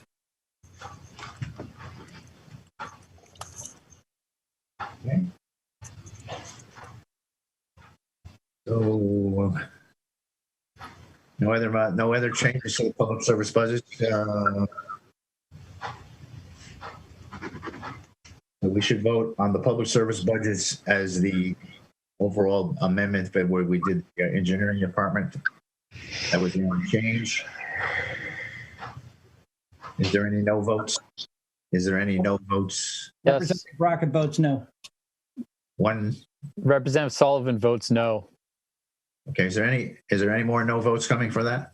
Yeah, Representative Erlanger votes no. All right. So it sounds like we may have to do a roll call vote on this. Okay. Okay. Okay, Mr. Moderator, this chair, Representative Black, could we just get the motion that we're voting on? I gather this is to restore the engineering position. Is that what we're voting on? Thank you. Representative Flanagan, I believe that amendment passed. We already voted on that. So we're just voting on the underlying budget, the overall budget as amended. Thank you. That's correct. Correct. Okay, Representative Edelman, Representative Edelman votes no. Representative Atro, Yes. Representative Atro, yes. Representative Alphone, Representative Alphone, yes. Representative Anderson, Representative Anderson votes yes. Representative Black, Representative Black votes yes.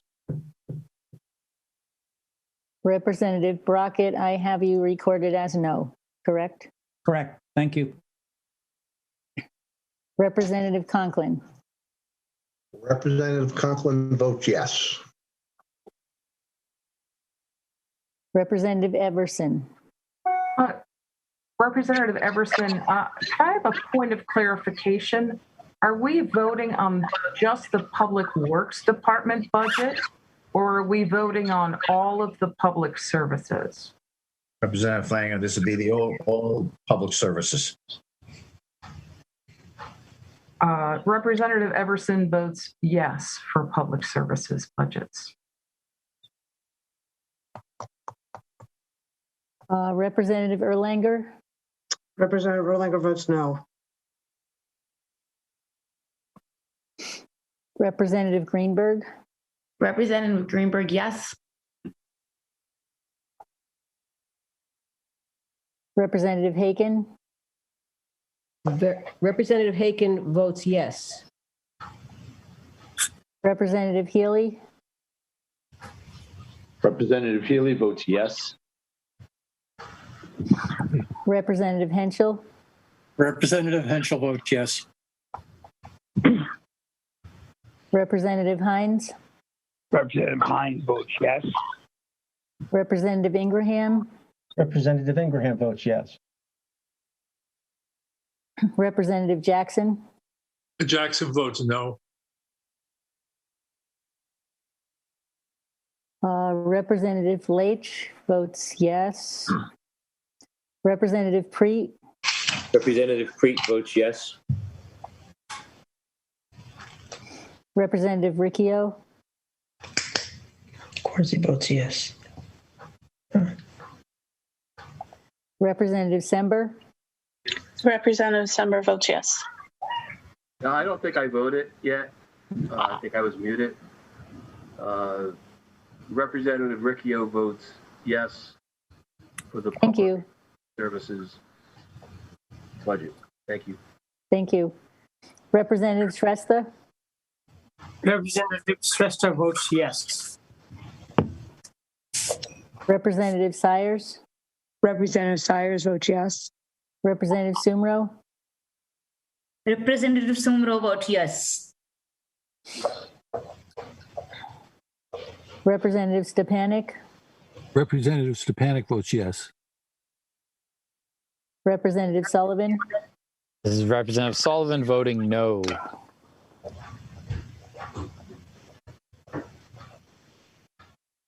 Representative Torelli. Representative Torelli votes no. Representative Toohill. Representative Toohill votes yes. Representative Verderame. Representative Verderame votes yes. Representative Wells. Representative Wells votes yes. 1, 2, 3, and so there are 23 yes votes and 6 no votes. Representative Flanagan, the public service budget's passes with the one change. Moving on to item E, report and adoption of the administrative service budgets. Representative Alphone. Thank you, Mr. Moderator. Admin Services met on May 4th to hear the following budgets. Executive, Town Clerk, Legislative, Legal Services, Information Technologies, Elections, Tax Collector, Probate Court, East Shore District Health Department, Human Resources, Elderly Services, Labor Relations, Board of Assessment Appeals, Assessor, and last but not least, Human Services. I would like to make a motion to approve all of the department budgets as recommended by the Board of Finance to the RTM, with the exception of the executive budget. The committee voted to increase the executive capital budget by $26,000 for the electric vehicle and charging station. This was passed in committee with a vote of 6-0 and 1 abstention. I'd put that forward to the full RTM in the form of a motion. Hey, Representative Flanagan here. Or is there any discussion from members of the RTM? Is there any discussions from the public? Yeah, Representative Everson has her hand up. Everson, go ahead. Thank you, Mr. Moderator. This is Representative Everson. I sit on the Administrative Services Committee. I object to a part-time economic development position, which is part of the executive budget. that was discussed as part of our committee work. I do not think that, I think that person is going to be hard pressed to keep up with the amount of work if you review the job description that was submitted to us for consideration. I think this town deserves and these times deserve having a full-time person.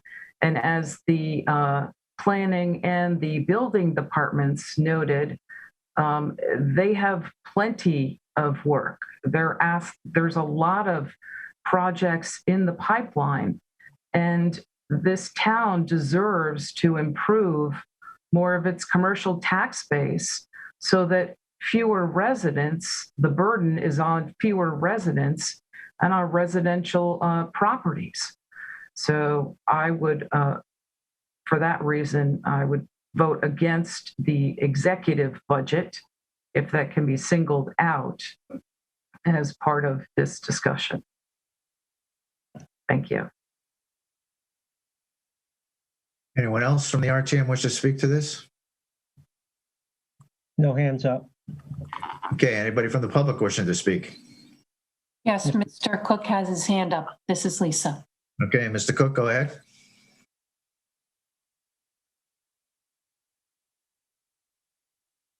This is for the overall administrative services? That is correct. Okay, can I have a screen share, please? Oh.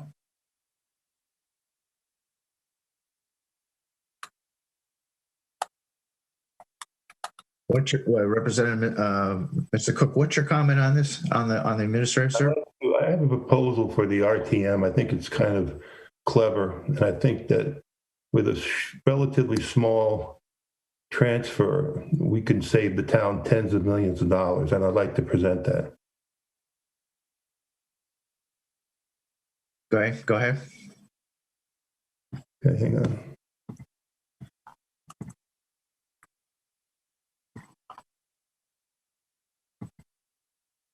That full screen. Yep.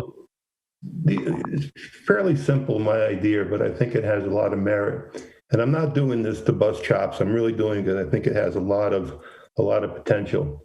And this is what I'd like to recommend for the upcoming budget. As you know, in the last year or so, 5 citizens petitions, 6 citizen letters were heard by the RTM. Actually, they were all placed on the RTM agenda, but they were categorically, in my opinion, pretty much ignored. They were transferred here, transferred there. So I said, this is something wrong with this. We need to be doing something better when citizens have these kind of concerns that are vital. Matter of fact, one of the more recent ones, Todd Petrowski's Parkside Village. I mean, that citizen petition basically turned that whole issue upside down over there with the help of a lot of other people. So what I'm proposing that we do is that we take $306,000 from the Coastal Vulnerability Fund, and then the $100,000 I was talking about that the Blackstone took that really wasn't theirs, and use the $406,000 for a couple things. Now, why coastal vulnerability? Well, quite frankly, and this is my objection to them, I've been to their meetings, they're biased in their approach, they're skewed membership, they have intolerant of other people's perspectives. Clearly, there's a political combination going on to the green cult there, and their conclusions are controversial at best. And the funding, $306,000 a year, is unnecessary. Not only that, but you ask them to do one thing, and Mr. Henshaw can't deny this. You ask them to look at the Medlin Route 141 farm flooding, which is, quite frankly, exactly what they should be doing, and they ignore it. They just ignore it, say, well, it's not our purview. Well, if that's not your purview, then what the heck is? So I would say use the $306,000 from that funding for the establishment of the following. And I think this has a lot of merit, and I really hope everyone's listening. I think we should establish an Office of Government Accountability and Transparency, which is full-time staff, responsive to citizens' concerns, access to independent consultants and professionals, and the goal is to ensure a fair process and accountability. This is very much linked to the ombudsman concept, where the role of an independent community information source. with investigative capabilities exist if necessary. Ombudsman is an individual charged with investigating citizens' complaints against improper government activity, especially that of public officials. I think it's a really, really good idea. I mean, why not? Rather than have citizen petitions come in and we argue about this and that and which one goes there and which one goes there, why don't we spend a few $100,000, which we don't have to put anywhere else really, and establish this sort of an office? So what could the Office of this Government Accountability and Transparency, what could they have prevented? And what could they do now?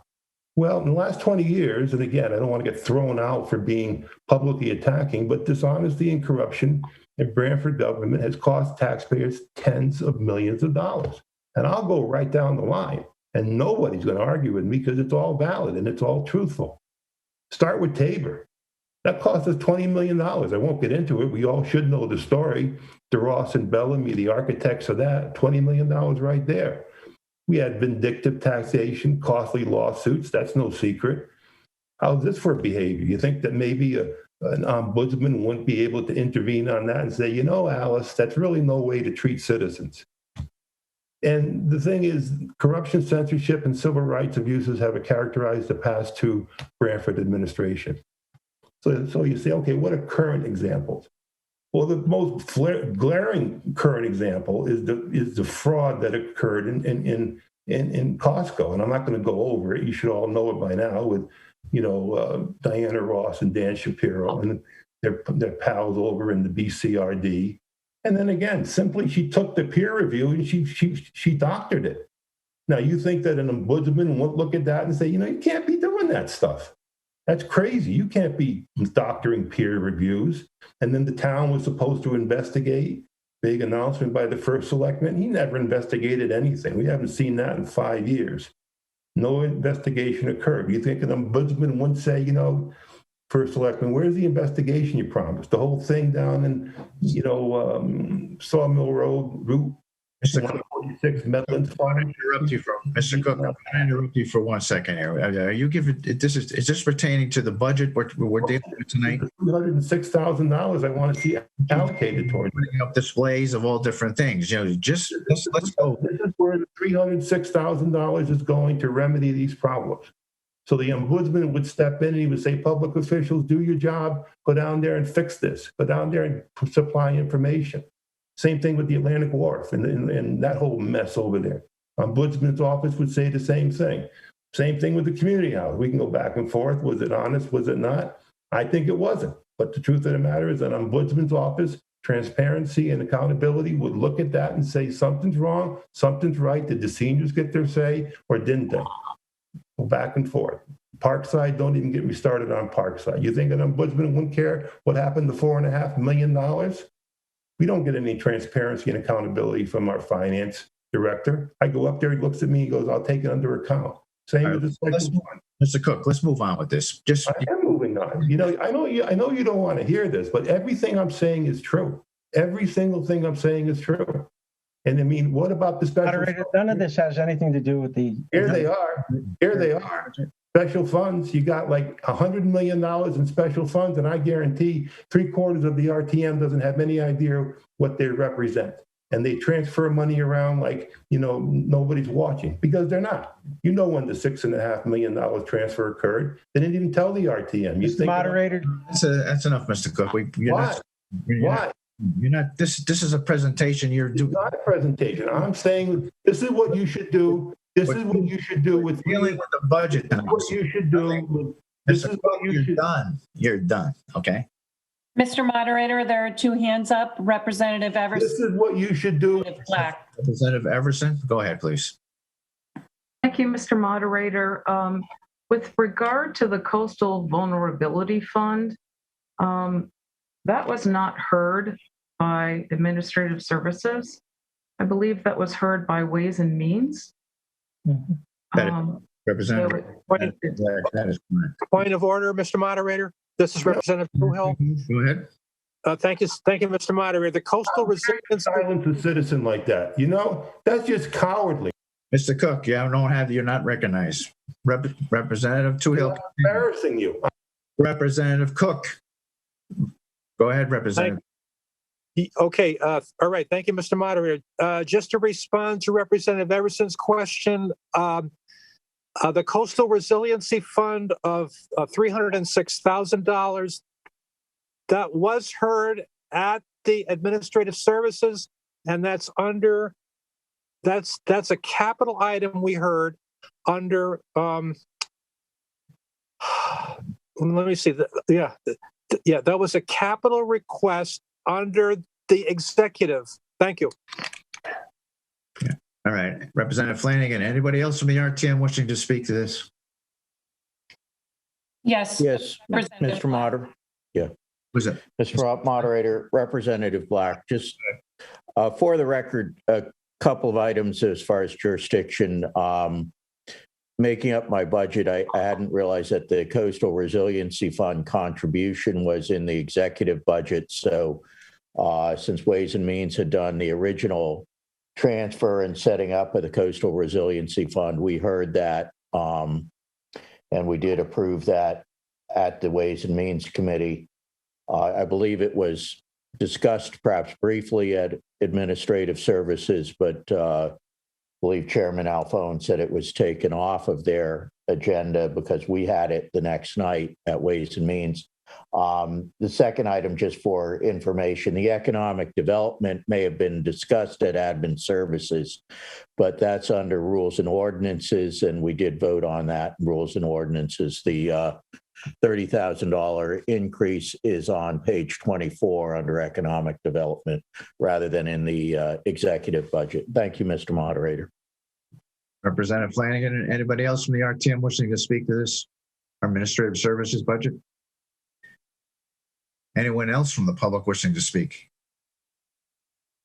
My hand is up. My hand is up. My hand is up. Last time, Mr. Cook. Let's go. I'd like to finish my presentation, please. Can I have screen share? No, you're not. No. Why not? What are you afraid of, Dennis? What are you afraid of? You afraid of the truth? Your screen thing had nothing to do with, we're talking about a budget here. You included everything other than the budget, okay? Nothing to do with it. I was saying take $300,000 and you can do all these. You're done, okay? You can monitor that. You know what? You're done. Anybody else from the public wishing to speak? What? Mr. Moderator, if I could just add another, this is Representative Everson. Go ahead, Representative. Thank you. Representative Everson, I just wanted to commend Human Services for putting forth the idea of the social worker to work with our police department. I think it's a very forward-looking initiative in this town. It has the support of the police chief and the deputy chief. And I think that it will serve the citizens and our fine police force by adding this as part of their ability to respond, especially to mental health crises. Unfortunately, we saw recently in town a very scary situation for many residents, and it's come to light that the individual was really had a mental health crisis. And I think moving forward with this in place, we'll see how it goes in the first year. But I think the police department and Human Services should be commended for adding this in as a way to further serve and respond to situations where residents are in crisis. Thank you. Representative Flanagan, thank you, Representative. I'd like to thank you for one thing, Mr. Representative Flanagan. I'd like to thank you for one thing, and I mean this sincerely. I'm going to put down how you ripped my, presentation apart on BCTV so that everyone in town knows how cowardly this RTM is. And you can smile. You can smile all you want. Done, Mr. Cook. Okay. You are cowardly. You're incredibly cowardly. Mr. Cook, you're out. Okay. Any other comments from the public or RTM members on this budget? On the administration? Representative Edelman, Mr. Moderator. Representative Edelman, go ahead. I would just, thank you. I would just echo Representative Everson's statements. And not only did this individual turn out that he had mental health issues, it turned out that he had reached out, or those people close to him had reached out a multitude of times prior to that unfortunate incident. And although I believe the work done by such a physician wouldn't be so dramatic and face such tragedies, hopefully, that the one this town encountered, but on a microcosm scale, it's much needed, and the police chief and others that are in favor of this position are not acting in a vacuum, and it's a position that's being put forth in many, many towns throughout the country with a multitude of success. So I strongly commend the committee for their work on that issue. Thank you. Thank you, Mr. Edelman, Representative Edelman. Any other comments from members of the RTM? Okay, hearing none on the administrative services budget. Is there any no votes? Is there any Representative Flanagan, sorry, just quickly. I see one hand up. I'm sorry. Representative Black, did you have your hand up? Unmute. Yes, I did, sir. I just wanted to point out Deputy Chief Alves is on the line. I think the primary impetus for this position is from him and the report that he did regarding the Police Accountability Act and requirements. So I just wanted to give credit where credit was due. Thank you. Thank you, Mr. Black. Anyone else now that RTM? No? Okay. Representative Flanagan, Representative Alphone, go ahead. Just before we vote, I made the motion to approve the budget. I believe Representative Everson made an amendment to that. I just want to make sure we're clear on what we're voting on. She did, Representative Flanagan, she did put it in the form of a motion, or was it seconded, Mr. Representative? Okay. So we're just voting on the whole admin services budget with the increase to the executive capital. That's correct. Thank you. Hey, is there any no votes? Is there any no votes? Is there any abstentions? Hearing none, the administrative service. I'm voting no.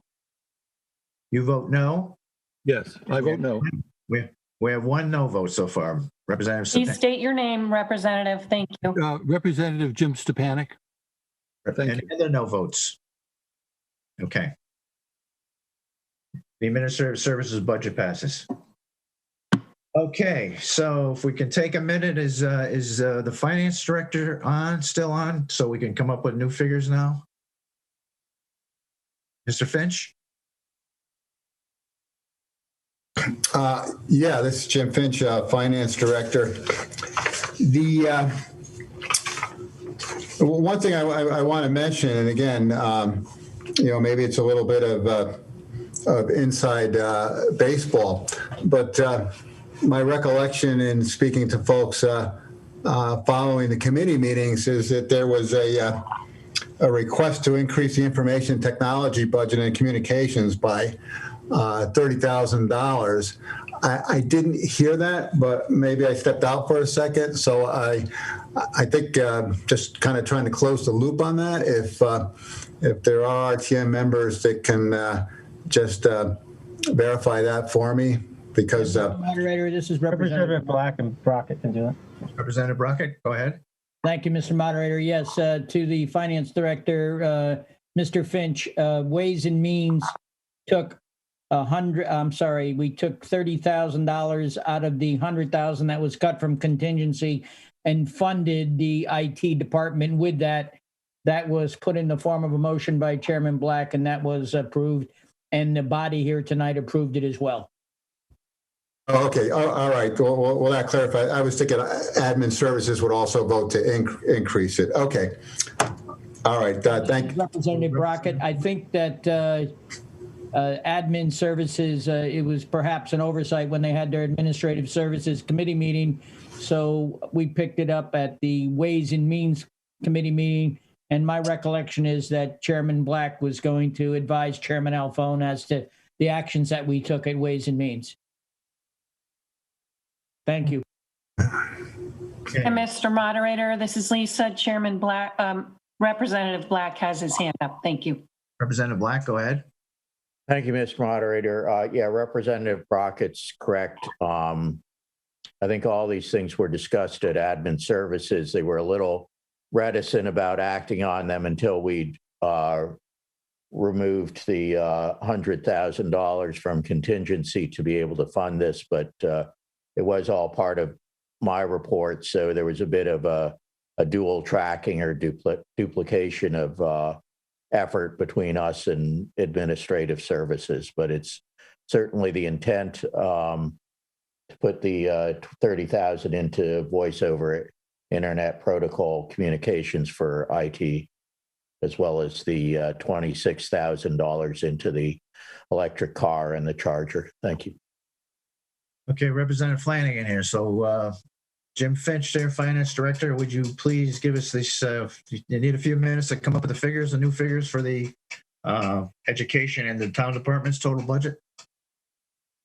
Sure. Would it be easier if I did a quick email or just try to You could. I think I know the education one. It was $60,203,541. What does it do to the town side? Okay, the town is $60,311,774.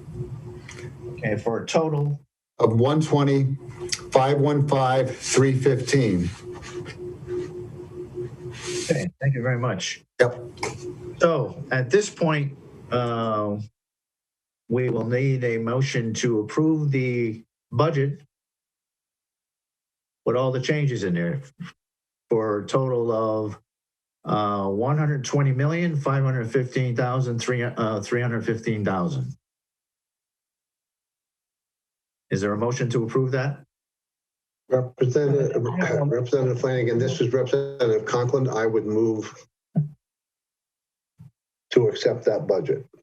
Okay, is there a second? Representative Preet seconds it. Or Eddie can do it. This will be, this is important, so we'll do a roll call vote on this. A yes vote is for the total new figure here of $120,515,315.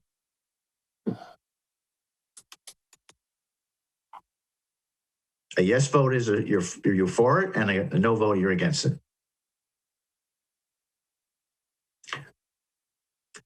Clerk will call a roll call on that, please. This is Donna Lage. May I ask who seconded that? I missed it. Representative Preet seconded it. Thank you. That's right. Can I ask a question before we get voting on this? This is Representative Torelli. Go ahead, Representative Torelli. The increase that the taxes are going to be, is this the point to discuss it or do we, after we vote on this? And the increase of taxes, what do you mean? What's its represent? The mill rate's going to go up a percentage. Right. And I just had a suggestion that instead of taxing the public, that maybe we would take the mill rate it's going up to, or the increase that it's going up to from the undesignated fund. I mean, we have about $25 million there, and it's such a minimal amount of increase this year. Instead of putting that burden on the taxpayers, why don't we pay for that small balance, because we only need 18 million in that surplus that we undesignated, which is required. Instead of putting the burden of the extra, maybe it'll cost $100 per family. I don't know what the end amount is, but instead of increasing our taxes for the people, just take it out of the designated fund. And I don't know where to put this in, whether it is now or after we vote on it. Well, yeah, we have to vote on the overall budget now because all the committees did approve. There was all the changes, if there was any. Representative Flanagan? Representative Ingraham? Just Representative Ingraham. That part or funding from that source would be done by the Board of Finance? So is it final when we vote on it, or can it go back to the Board of Finance for them to take it out of the undesignated fund for the increase? Yes, Representative Ingraham again. All of our budgets always go back to the Board of Finance for adjustments in revenues. Okay, even after we vote on it. At the mill rate. Whatever mill rate we have tonight is our mill rate. The Board of Finance does the final, I think it's 2 weeks from today. Okay. It's So that would be the people I speak to. That would be Board of Finance, Representative Torelli. Okay, thank you. And yes, we've done that before. Okay, back to the a yes vote this is for the voting on the overall budget of the figure I gave of $120,515,315. A yes vote, you're in favor. A no vote, you're against. Go ahead. Okay, this is Representative Leach. Representative Edelman. Representative Edelman, yes. Representative Atro. Representative Atro, yes. Representative Alphone. Representative Alphone, yes. Representative Anderson. Representative Anderson, yes. Representative Black. Representative Black, yes. Representative Brockett. Representative Brockett, no. Representative Conklin. Representative Conklin, yes. Representative Everson. Representative Everson, no. Representative Erlanger. Representative Erlanger, yes. Representative Flanagan. I don't vote. Representative Flanagan. Oh, sorry. Yep. Representative Greenberg. Representative Greenberg, yes. Representative Haken. Representative Haken, yes. Representative Healy. Representative Healy, yes. Representative Henschel. Representative Henschel, yes. Representative Hines. Representative Hines, yes. Representative Ingraham. Representative Ingraham, yes. Representative Jackson. Representative Jackson, yes. Representative Lade, yes. Representative Preet. Representative Preet votes yes. Representative Riccio. Representative Riccio votes yes. Representative Sember. Representative Sember votes yes. Representative Shrestha. Can someone tell me what we just voted for? Shrestha votes yes. Representative Sires. Representative Sires, yes. Representative Sumro. Representative Sumro, no. Representative Stepanek. Representative Stepanek, yes. Representative Sullivan. This is Representative Sullivan voting no. Representative Torelli. Representative Torelli voting no. Representative Toohill. Yes, Representative Toohill votes yes. Representative Verderam. Representative Verderam votes yes. Representative Wells. Representative Wells votes yes. Okay, we have 24 yes and 5 no. Okay, thank you very much. The budget passes. Moving on to item 5. To consider and if appropriate, approve the recommendation of the Board of Finance for an appropriation of $61,646 to the Open Space Fund budget for fiscal year 2021-2022. Thank you, Mr. Moderator. This is Representative Black. Ways and Means met and on May 5th voted 5-0 to recommend to the full RTM the adoption of this budget as recommended by the Board of Finance. I put that in the form of a motion. Motion on the floor by Mr. Black to approve this this budget item for the Open Space Fund budget. Any discussion from members of the RTM? Any discussion from members of the public? They're hearing none. Is there any no votes? Is there any no votes? Is there any abstentions? This item passes. Item 6, to consider and appropriate approve the recommendation of the Board of Finance of an appropriation of $14,926 to the Sewer Assessment Fund budget for fiscal year 2021-2022. Thank you, Mr. Moderator. This is Representative Black. Ways and Means met again on May 5th and voted 5-0 to recommend to the full RTM adoption of this budget as recommended by the Board of Finance. So I put that in the form of motion and ask that the full RTM adopt this budget for the Sewer Assessment Fund. Thank you. Okay, motion to approve the Sewer Assessment Fund budget. Any discussion from members of the RTM? Any discussion from members of the public? Hearing none. Are there any no votes? Are there any no votes? Are there any abstentions? The item passes for the Sewer Assessment Budget Fund.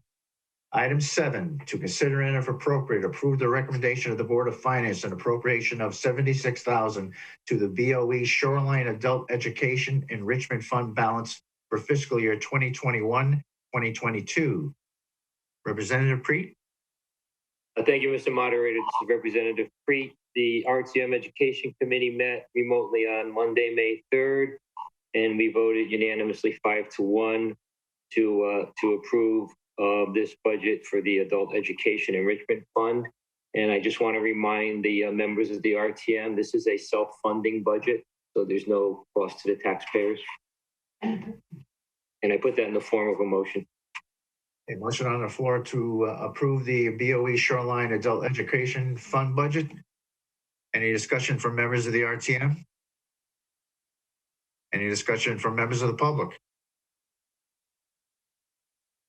Hearing none. Is there any no votes? Is there any no votes? Is there any abstentions?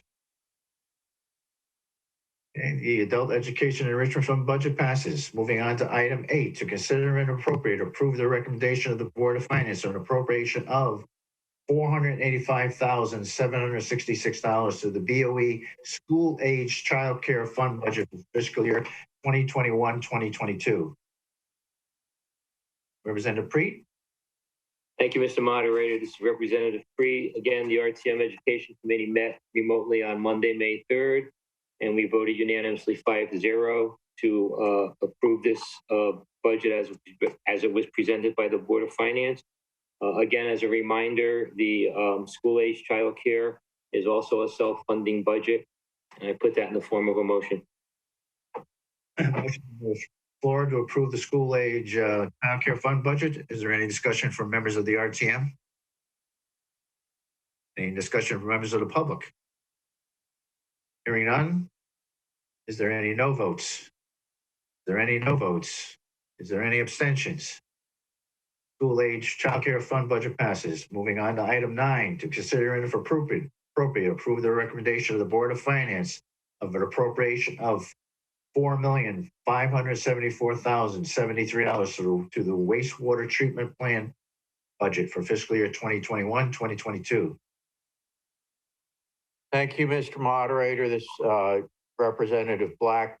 Rules and Ordinances met April 20th and voted 6-0 to recommend to the full RTM that they approve this budget as recommended by the Board of Finance. So I put that in the form of a motion.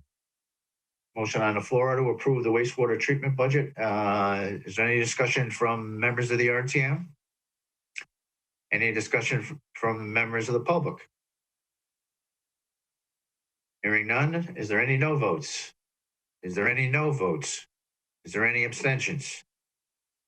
Okay, the wastewater treatment budget passes. Moving on to item 10, to consider and appropriate, approve the recommendation of the Board of Finance an appropriation of $388,547 to the Animal Control Fund budget for fiscal year 2021-2022.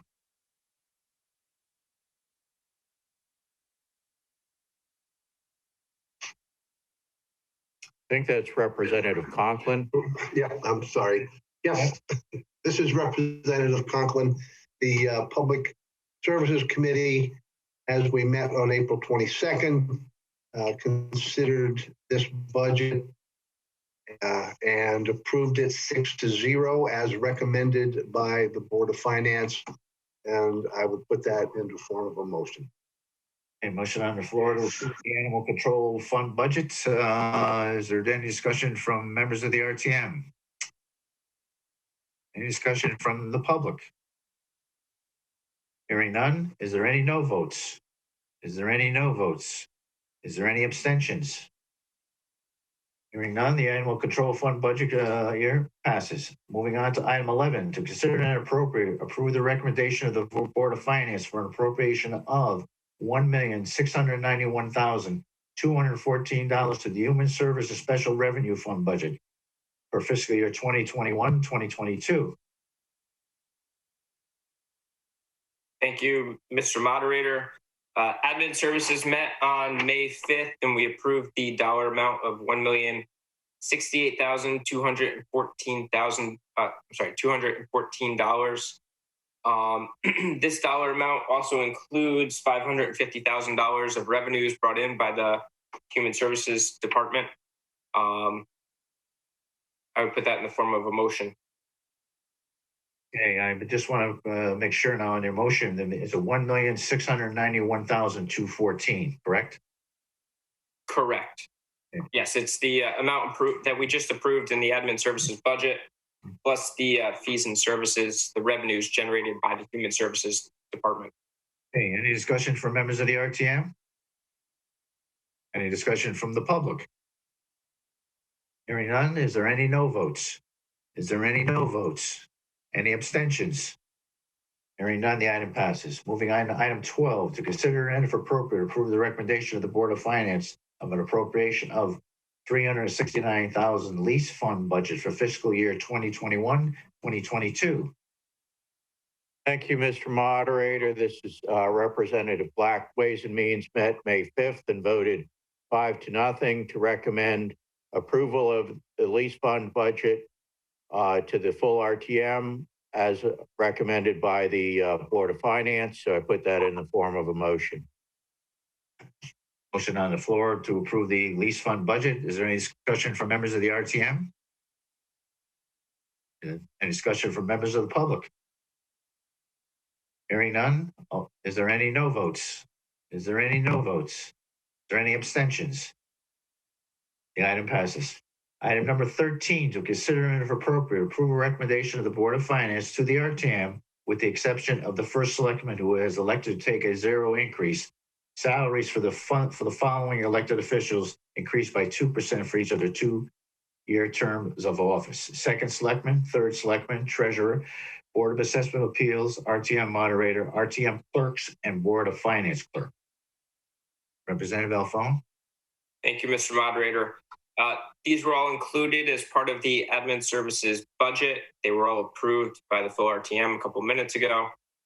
We just vote on these separately because they are elected positions. I would make a motion to approve and put that forward to the full RTM. Motion forward to approve this item. Is there any discussion from members of the RTM? Representative Ingraham. Point of order. Representative Sullivan would like to make a point of order. Or question, I guess. Who are the RTM clerks? Plural. I thought we only had one. Well, good point there, Mr. Sullivan, Representative Sullivan. Then the RTM clerk obviously is Representative Leach. Correct. Town clerk is RTM clerk, if I'm not mistaken. Oh, yes, this is Lisa Arpin. I also get a stipend for my work on the RTM. As there's no surprise that I'm at all the meetings, all the subcommittee meetings, and I hope you understand that I definitely earn my keep. Thank you.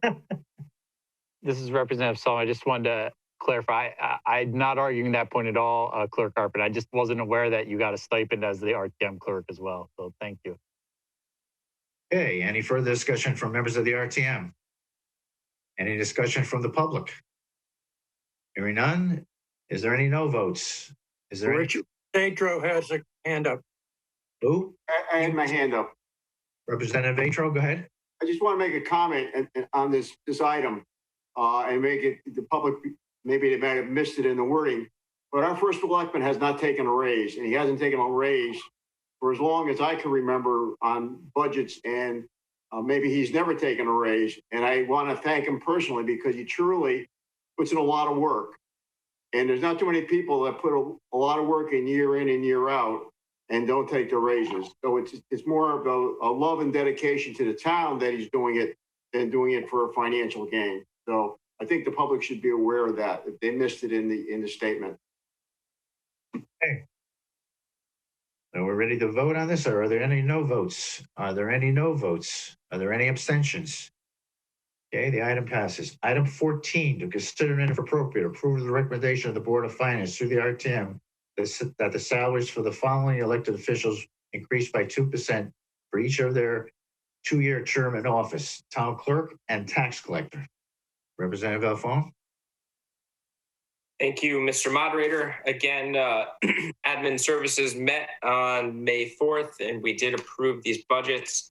The full RTM approved them a couple minutes ago in the admin services budget. Again, we just vote on these because separately because they are elected positions. I would make a motion to approve and put that forward to the full RTM. Okay, motion on the floor to approve this item. Any discussion from members of the RTM? Any discussion from members of the public? Hearing none. Are there any no votes? Are there any no votes? Are there any abstentions? Okay, the item passes. That completes our budget, and thank everybody for their work and effort on this. So moving on to item 15, this is the item we voted to add to the call to consider and appropriate approve a lease agreement between the town of Branford and Zambelli Fireworks to lease a portion of the property at Stony Creek Quarry for the storage of consumer and display of fireworks. Representative Alphone. Thank you, Mr. Moderator. Again, admin services met on May 4th to hear this item. This is an agreement between the town of Branford and Zambelli Fireworks to lease a portion of the land at Stony Creek Quarry to store consumer fireworks at the cost of $2,000 per year. This is an ongoing lease agreement that the town has had with Zambelli in the past. Part of the lease agreement requires Zambelli to carry a $2 million general liability insurance in case of any accidents. Admin services did approve this with a vote of 6-1. There was one no vote. I don't know if there's a minority report, if I believe Representative Everson wants to give one, but I would make the motion to approve. Does Representative Everson want to give a minority report on this? Yes, I would, Mr. Moderator. Thank you. When this came before our committee, I did vote against it. My concern is for public safety. The town is going to earn $2,000, and the potential, despite the liability policy for the person or the entity that's going to be doing the storage of the fireworks, I think it puts the residents of that area and the transportation of the trucks is something I've heard a lot about. It is not my district, but I'm quite involved in the community in Stony Creek as well. And that is why I voted against this lease agreement. Thank you. Representative Flanagan here. Just for point of order, Representative Everson, the fireworks this year is going to be June 26th. And this type of storage, it has been going on for several years. They need a place, a safe place, obviously, to store this before they set it for the show. But your comments are well taken. Mr. Moderator, if I could just add a point of clarification. It was not made clear that the fireworks that are going to be stored by Zambelli are the ones that are going to be shown in Branford. Is that the case? I believe it is. Is Mr. Cosgrove on? Yeah, Selectman Cosgrove has his hand up. Selectman Cosgrove, go ahead. Thank you. So just a couple of things. Just to be clear, Zambelli, this area has been leased for many years for this purpose. However, this would be the first year that Zambelli would be the leaseholder. I just want to make that clarification. And to Representative Everson's question, the contract has not been awarded yet. Zambelli was the company that had that did our last show. I believe the firework committee will be coming forward with a recommendation to award the show to Zambelli again. But that is a decision that will come before the Board of Selectmen. Right. Representative Flanagan here. Representative Flanagan, this is Representative Ingraham. One of the questions was there. It's this storage is not only, anyone correct me if I'm wrong, only for the Branford show. The Branford show will be in there, but it's for area shows. That is correct. And Representative Everson, Representative Ingraham, and myself are on the fireworks committee. Just Mr. Moderator, if I could follow up, Representative Everson. This information was not communicated to the Administrative Services Committee. And as Mr. Cosgrove has just stated, this contract has not been awarded. So you're stating in this meeting that it's your intention for this contract to be awarded to Zambelli before it's even considered? Moderator, if I can address the issue. There are two separate arrangements. So I think that's important to note. The firework committee receives proposals. They meet with companies to discuss the show, and they make a recommendation to the Board of Selectmen, and we will award, oftentimes based on their recommendation. That has to do with the show that the town of Branford is putting on. What you have before you is what was presented at Admin Services is a lease agreement with a company, Zambelli, what happens to be one of the same companies, or is the same company, but they're two separate. They're not contingent upon each other. If I could just follow up, Mr. Moderator, I appreciate that, Mr. Cosgrove. This is Representative Everson. However, I would also have appreciated that information being shared with the Administrative Services Committee, because what's coming to light during this meeting is not what was discussed during Administrative Services. So it's a little bit of a surprise, but then again, maybe it's not a surprise. Thank you. Mr. Moderator, I know it's getting a long night, and I don't want to drag this on. Jamie Cosgrove, First Selectman. Once again, I had not. They're separate issues. So the fact, that what was presented at that time, I hadn't even confirmed, or the fireworks committee hadn't even confirmed with me who they would be making a recommendation. They're two separate issues. If you don't want to vote for it, it goes down. The show is still going to happen. if the committee and the Board of Selectmen opt not to move forward with the show, the lease is a separate issue. So again, I presented what was before you, what this committee is acting on, a lease agreement with a firework company, which for the same use that has been used since 2011 at the same spot. So. Okay, Representative Flanagan, thank you. Mr. Moderator, this is Representative. Yes. Go ahead. I have a comment first a question, since either to you or Representative Ingraham, since you're on the fireworks committee.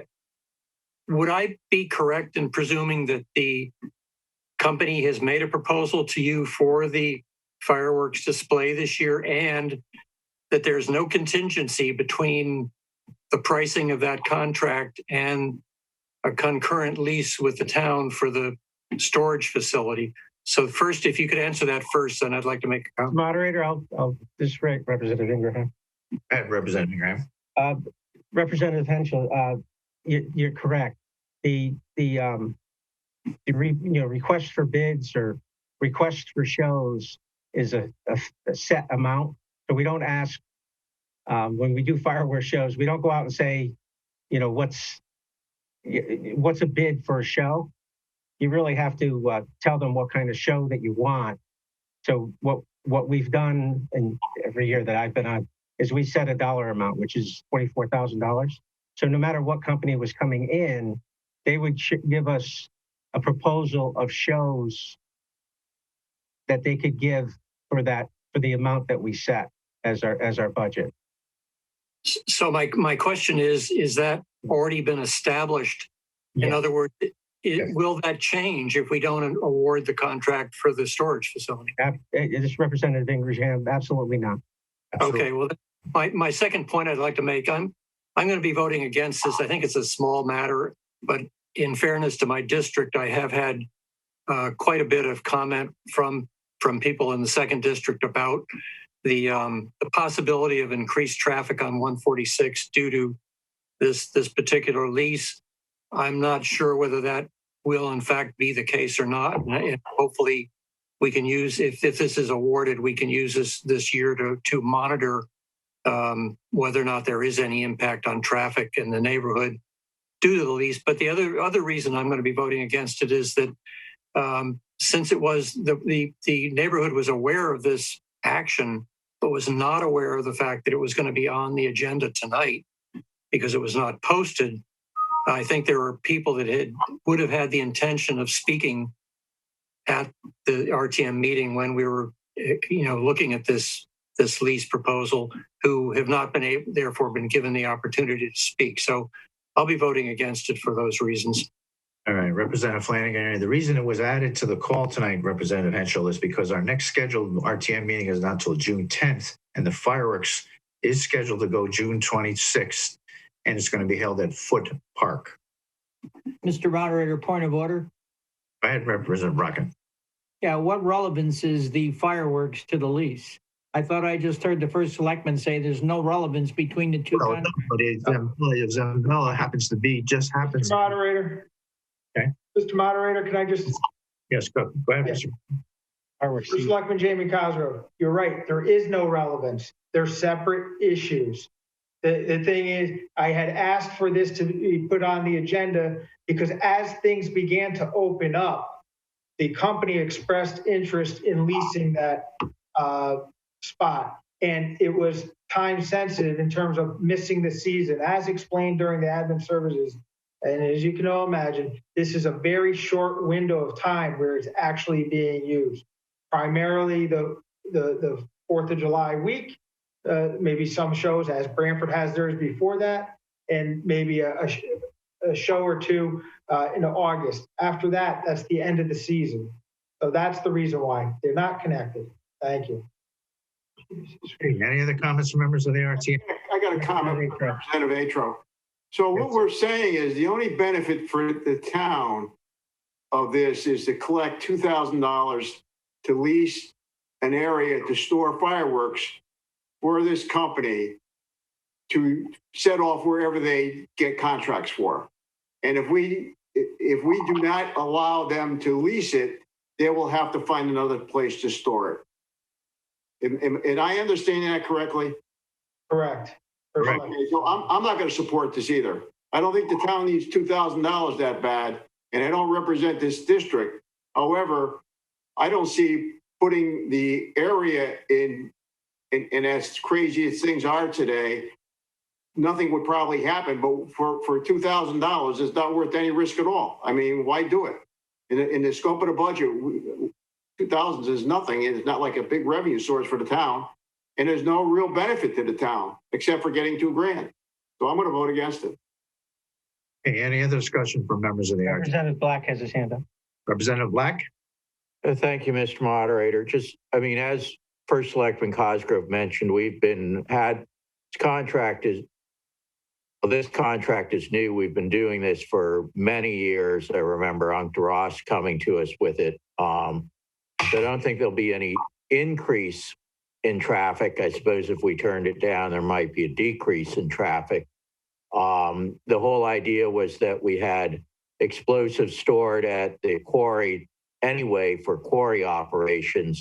And years ago, a fireworks company approached Unc DeRoss for a place to store their fireworks on that basis. Just wanted to make that clear. This, is something that we've been doing for many, many years. Thank you. Representative Flanagan, anybody else from the RTM? Anybody from the public wishing to speak? Okay, motion on the floor to approve this item. Is there any no votes? I vote no. This is Representative Henschel. Okay, Representative Henschel is a no vote. Representative Haken is a no vote. Henschel, Haken. Henschel, Atro, Atro, you a no vote also? Unmute yourself. You have to unmute. Representative Atro, you have to unmute yourself and voice it. Representative Atro. Atro votes no. Is there any other no votes? Representative Everson votes no. Representative Everson votes no. Anyone else? This is Sumro. My vote is no. Anyone else? Representative Erlanger votes no. Erlanger votes no. Anyone else? I have 6 no votes. Okay, so by the item passes. Okay, moving on to item 16. Any other business that come before the RTM? See no hands. Representative Ingraham? I see no hands, Representative. No, nobody up? Okay. Well, if not, we'll move on to item 17, which is adjournment. Representative Torelli? I'd like to make a motion to adjourn. Yes. Representative Sember seconds it. Okay. All those in favor? Aye. Aye. Thank you, Representative Torelli. Thank you. You're welcome. We are adjourned. Thank you. Good night. Good night, everybody. Good night, everyone.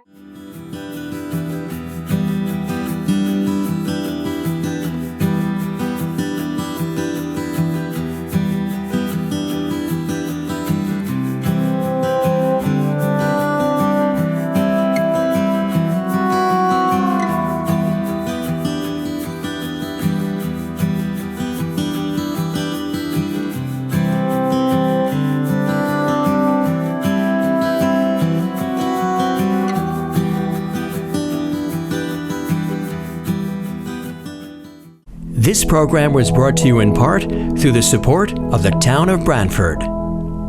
Watch town meetings and other videos on demand at BranfordTV.org.